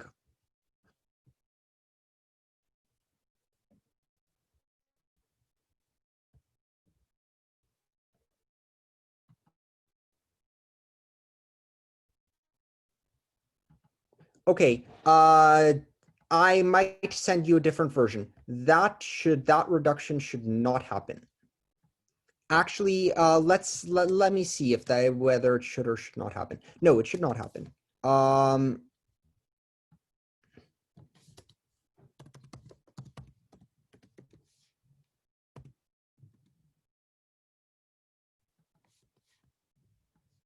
Interesting. Okay, there's a bug that I still need to fix. That reduction should not happen. If I write it like this, then it'll actually not expand it. Or, okay, let's prove this version of the theorem. So let's prove and true B. It's structurally recursive on this. So in here, it's not structurally. Oh, I see what happens. And true automatically reduces to B. No, that's right. This is the same thing for natural numbers. How do you prove plus Z? Sorry, how do you prove that plus nz equals n? What's the proof that plus nz equals n?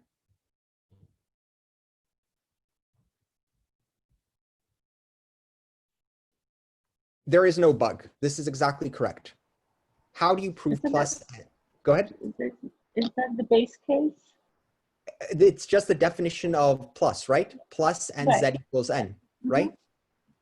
Well, here it's the same thing for this case. And is basically another function like plus that's structurally recursive on its second argument b, right? And if you look at and be true, then if you look at the computation rule for and, that just reduces to b by definition, right?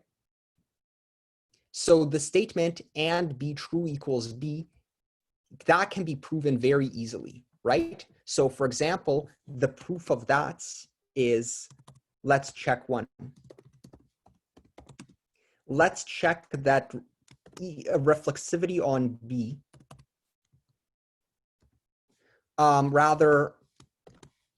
so let's prove for all B, EQ refl of B should be a proof of theorem. And then it'll say, yes, it is. But that's not what we actually want. So let's define our theorem to be the thing that we actually want to prove. The one that isn't immediately obvious. The one that doesn't have the reduction does not immediately apply to. And true B equals B. Sorry, that's already defined. I need to say actual theorem. Theorem 2. Then if I reduce one on theorem 2,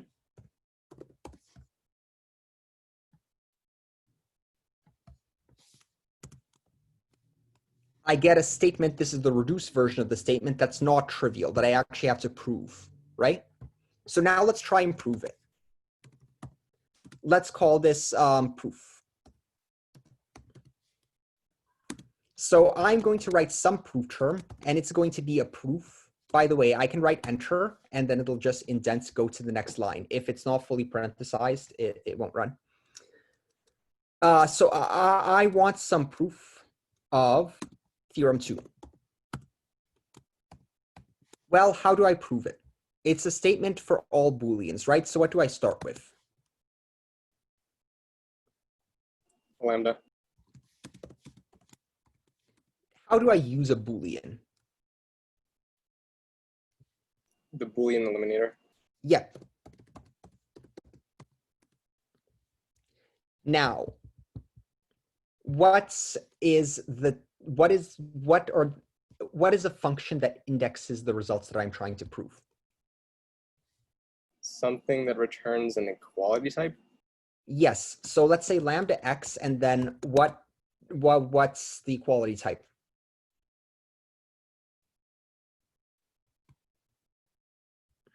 Not sure what it's called. Well, you can form equality types, right? There's a construction there's a type formation for equality types, right? So it should be something equals something. What's the something and the other something? This should be P of, so this says for all B, P of B, right? This should be P of B, right? Yeah. So would it be bool equals bool? But P applied to, for example, true should be and true equals true, right? Right. So that's different from bool. An equality type is not bool. Oh, true. Okay, so type equals type. Well, type equals type is not, type equals type is a type. Equality types are types themselves. That's like an equality type for types, but we want an equality types for Booleans. So we want actual Boolean terms inside of there, not the type bool. An equality type is already a type. Think about it like this. This function, if you apply true to it, it should return the type. And true, true equals true, right? Okay, so and true x equals x. Yes.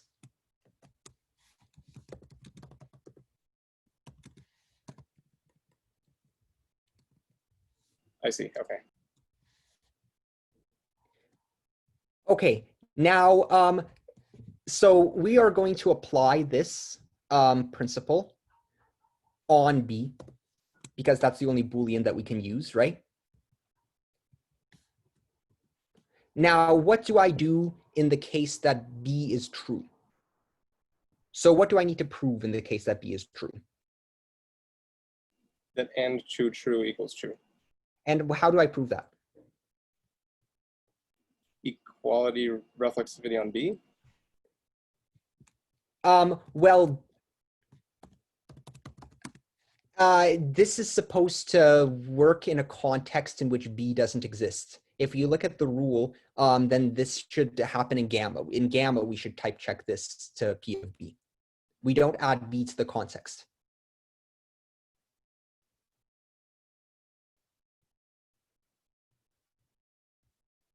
So why do you know that and true, true equals true?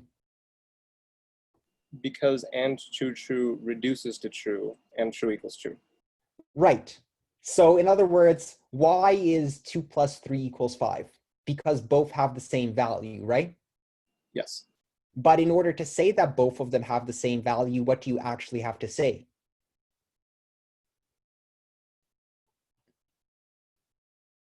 You have to say that both what? Both equal, and then you have to name what the value is, right? Sure. Why is 2 plus 3 equals 5? Or no, why is 2 plus 3 equals 3 plus 2? The question about commutativity of addition that Johnny was asked in the classroom in the new math book. Why because 2 plus 3 equals 5 and 3 plus 2 equals 5. Yes. So because both equal 5, and then you say 5, you say because both equals 5, because equals reflexivity. So what do I put here? Equals reflexivity.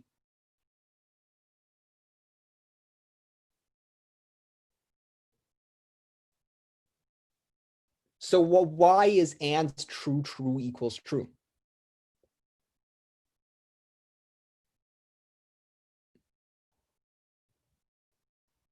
It was because both equaled what? I need to put some Boolean term here, and it can't be B. Yeah. So this is in the context gamma, which doesn't have B. I need to provide a proof of P of true. And P of true is and true, true equals true. And by reduction, that type is the same as true equals true. And what's a proof of that? EQ refl true. Now, what about the case in which now I need to provide a proof of P false, right? So what is P false? And true false equals false. Right. And do both of those equal? False. Yeah. So equal refl false. So notice that the proof in the true case and the proof in the false case are different. In order to write this term, you need to know that in the true case, both are true, and in the false case, both are false. But that proves inequality in either case. And there are 2 introduction rules for Booleans in the grammar, 2 grammar variants. And for each grammar variant, you prove the proposition that you want to prove. And you're doing this on the structure of the term B, right? So now I close this. So does this look like a proof of theorem 2?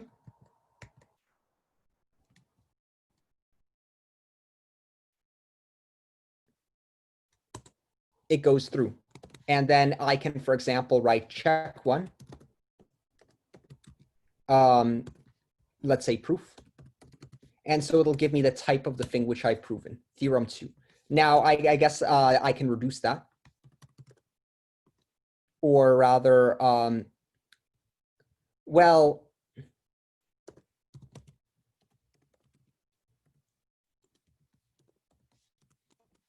to ask what it is in full. And then I can also reduce the proof.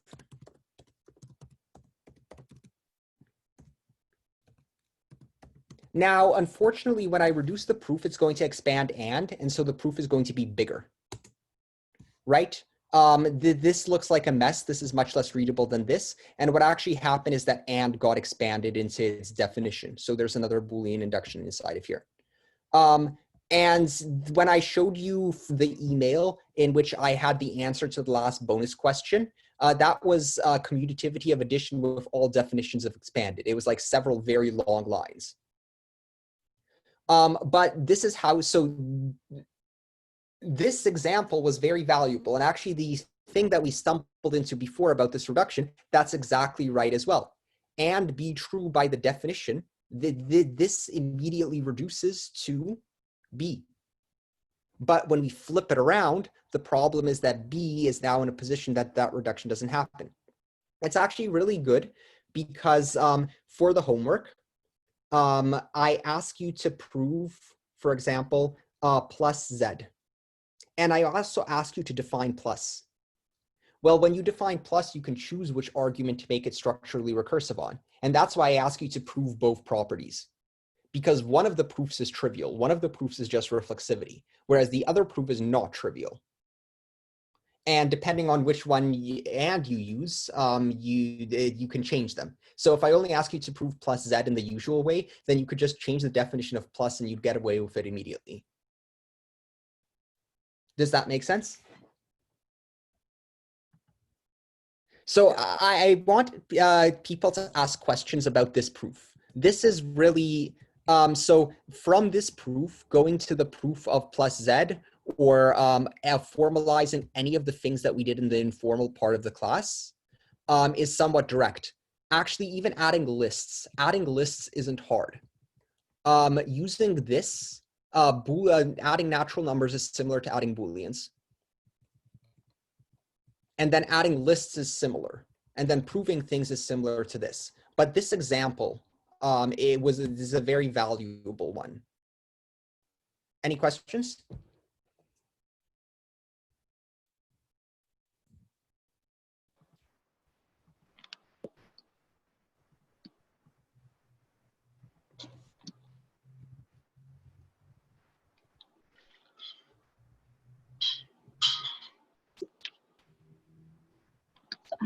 What does the homework look like?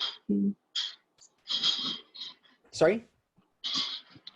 I haven't seen the assignment yet, so I Right. don't Let me really show you know. Yeah, so we know if we just, questions related to the Right. to the example we just saw.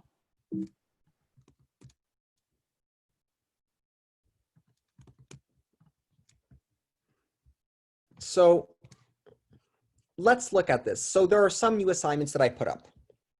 I've sent you an email with the starter code, the one that I was just using, which, no, it handles equality correctly. I thought there was a mistake for a second, but no, that's exactly right.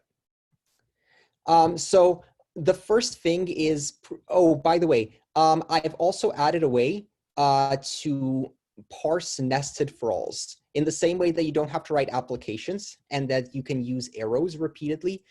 For alls also get parsed to this. So this is for all A in type, for all X in A, for all Y in A. I don't have to write for all repeatedly. And this will really remove a lot of annoyance. Like, look at the congruence rule. So actually, I ask you scong, the property scong is something that I ask you to prove. Properties of equality, in fact, imply every single congruence rule that you saw before. And in fact, here's the most general statement of a congruence rule.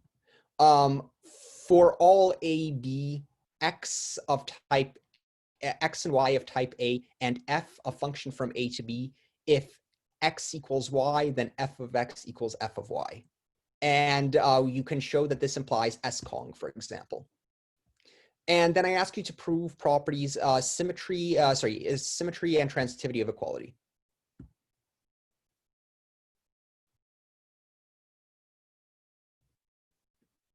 So that's assignment 8. Then assignment 9 is to add natural numbers. So if you look at this grammar, there are 4 new grammar constructs for natural numbers. And there are 4 new typing rules, which I write here. Now, the way that you should treat this assignment is that natural numbers are similar to Booleans, and Booleans are already implemented. So the assignment is made it to be as easy as possible if you mirror the case for Booleans. Now, you actually have to modify a lot of functions because there's substitution, there's this helper function for substitution to check if a variable is used, there's a helper function for alpha equivalence. All of these functions are completely boilerplate and boring. The special cases for them are really about lambdas and for alls. So for almost all of these functions, you just copy and paste the code for Booleans and then modify it to work for nats. I mentioned that the interesting cases are reduction and synthesis. So for strong reduction, even more so, the specific case that's interesting is the case for the eliminator. And then you should also recursively reduce all subterms. Again, we match the case for natural numbers, but we discussed what the reduction rules are for the eliminator. So this is something that you have to implement.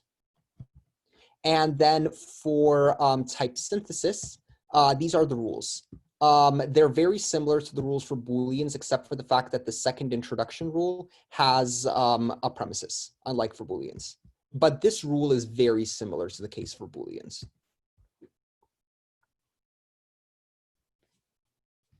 Then after you do that, and again, I've tried to make this assignment as easy as possible by reordering the cases and making it so that all of the Bool cases are together. And then you can look at all of the NAT cases. Then I ask you to prove +0. Before that, you prove SCONG. Now, when doing this assignment, you have access to the things that you proved before. So symmetry and transitivity of equality and Cong. Then you have to define plus, which I showed you how to do in lecture. And then you have to prove these 2 results. I'm going to make these worth more, although one of them is trivial. One of them is just reflexivity, and the other one is non-trivial. It depends on how you make plus structurally recursive. I'd say make it structurally recursive on the second argument. And then the bonus problem is, well, it's the same things that you had before. So just start with that solution, but you want to prove that plus is commutative. Now, the way that these assignments work, the way that they're graded, is that I take these and I run them as definitions. So in particular, all of these can use everything previously defined. And I run the def code from explicitly these names. So that's why I've given you something called lemma, which I'm not putting in the results type here. You can define lemma to be anything and then any type. And then I'll run it as a definition. And then you can use lemma in your proof of +com. So I leave one blank here so that you can do this. And this assignment is PF1 again. You're taking PF1 and you're formalizing it. So we come back full circle to the start of the course.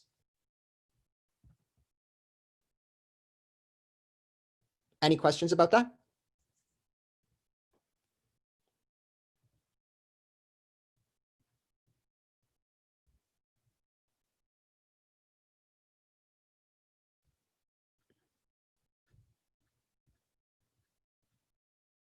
So this programming assignment isn't that bad. And once again, if you're behind on the Proust programming assignments and you just want to do like the minimum that I recommend, then that would be doing PF4 just to get an idea of how proofs work. Then doing the first programming assignment, PG6. Then since you have ands, you may as well do the proof assignment for ands. Then you can worry about the following ones after. But then you can jump over to this case, prove these, and then do this programming assignment. I say do PG6 before PG9. Again, you're starting with a blank slate because you have to modify more functions there, and PG6 is just brings you into it. So if you've done PG6, PG9 might even be easier than PG6. But if you haven't done it, then PG9 is harder. And then just these proofs. Now the exam, I'll send more information and I still need to make some of those decisions, but I'm going to significantly de-emphasize the weight of the final.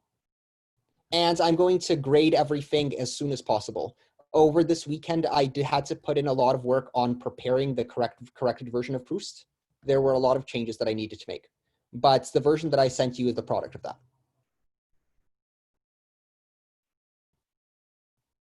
Also, I'd like everyone to fill out teaching evaluations. I'd be grateful if you do so. So thank you if you've done so already. And I hope that you enjoyed the course. So that has been a semester. I wanted to get to this point, and I think we got there. Well, if you do the homework, you're going to get there. I said at the beginning that a lot of the learning in this class would be done by working through the assignments, and that the lectures would in a certain sense be a guidepost to it. I think that, yes, it's very difficult to understand the material without working through the assignments. The assignments are really where the learning should happen. And so here is me throwing this predicate logic stuff. Now, again, I said this, well, like an hour ago, the semester is going to end at a certain point, but then I recommend you to continue thinking about this for the coming months.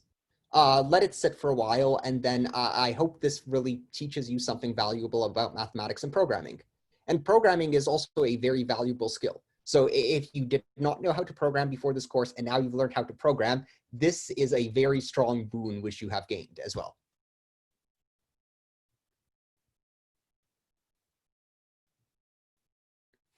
Now, so I'm going to send you information about the final.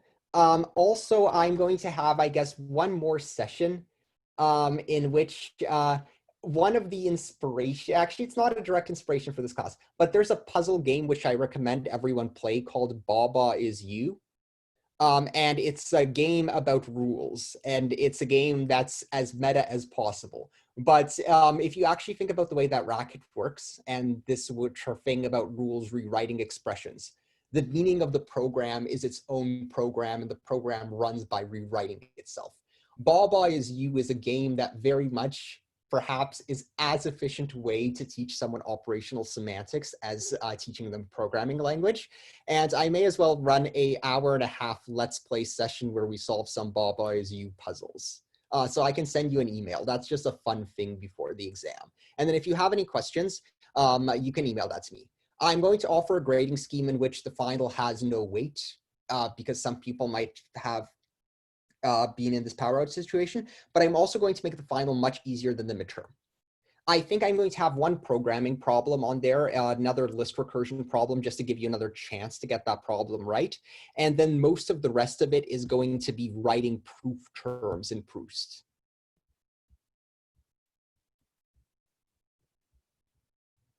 Any questions?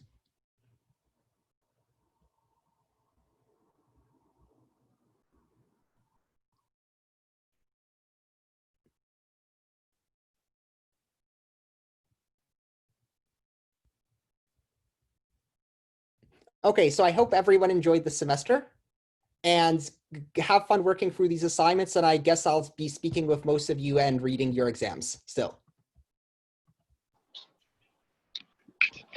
Oh, right. There was a question. Can you give an example of a proof that uses equality elimination?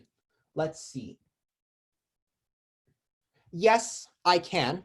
The proof for symmetry and transitivity, the simplest properties that you'd want to use for using an equality. So you'd be using equality elimination when it's a hypothesis. So when you're actually given an equality that you want to use. Well, here are theorems that have equality as a premises. So the most natural properties to state are exactly homework problems. So you're going to find a proof on your own very soon, right? Is that a sufficiently satisfactory answer? Okay. But so these are things that'll teach you how to use equality elimination.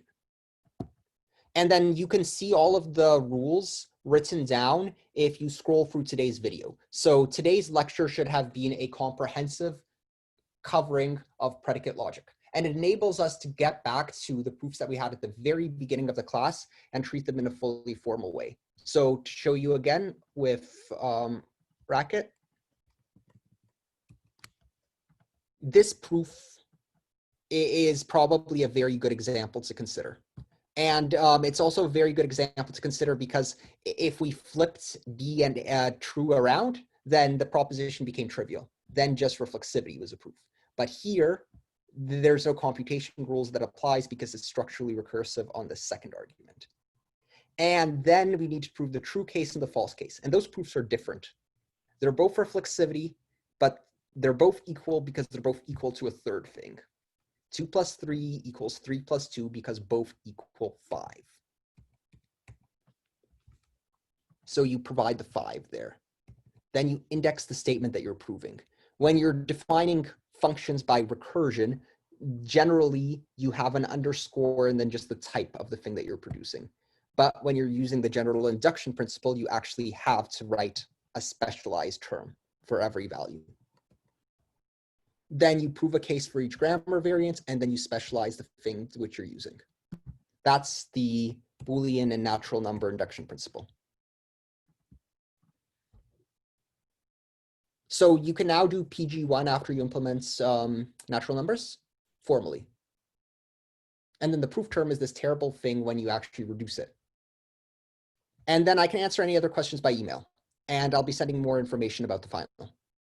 So I hope that everyone enjoyed this semester. And I think the most important things to have learned from this class are the reasoning skills.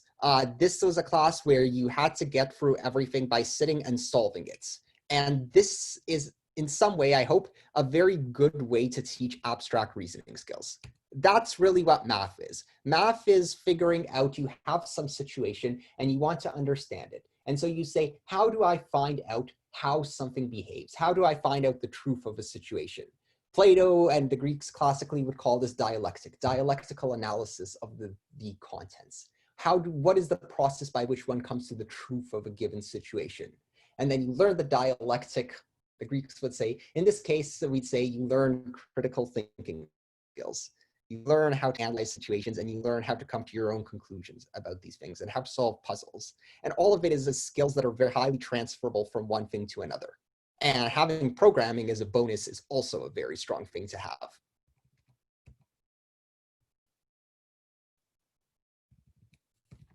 Okay, well, good luck on getting through this work. And I hope you enjoy this semester. So I think I'm going to end the lecture now. See ya. See you. Thank you very much.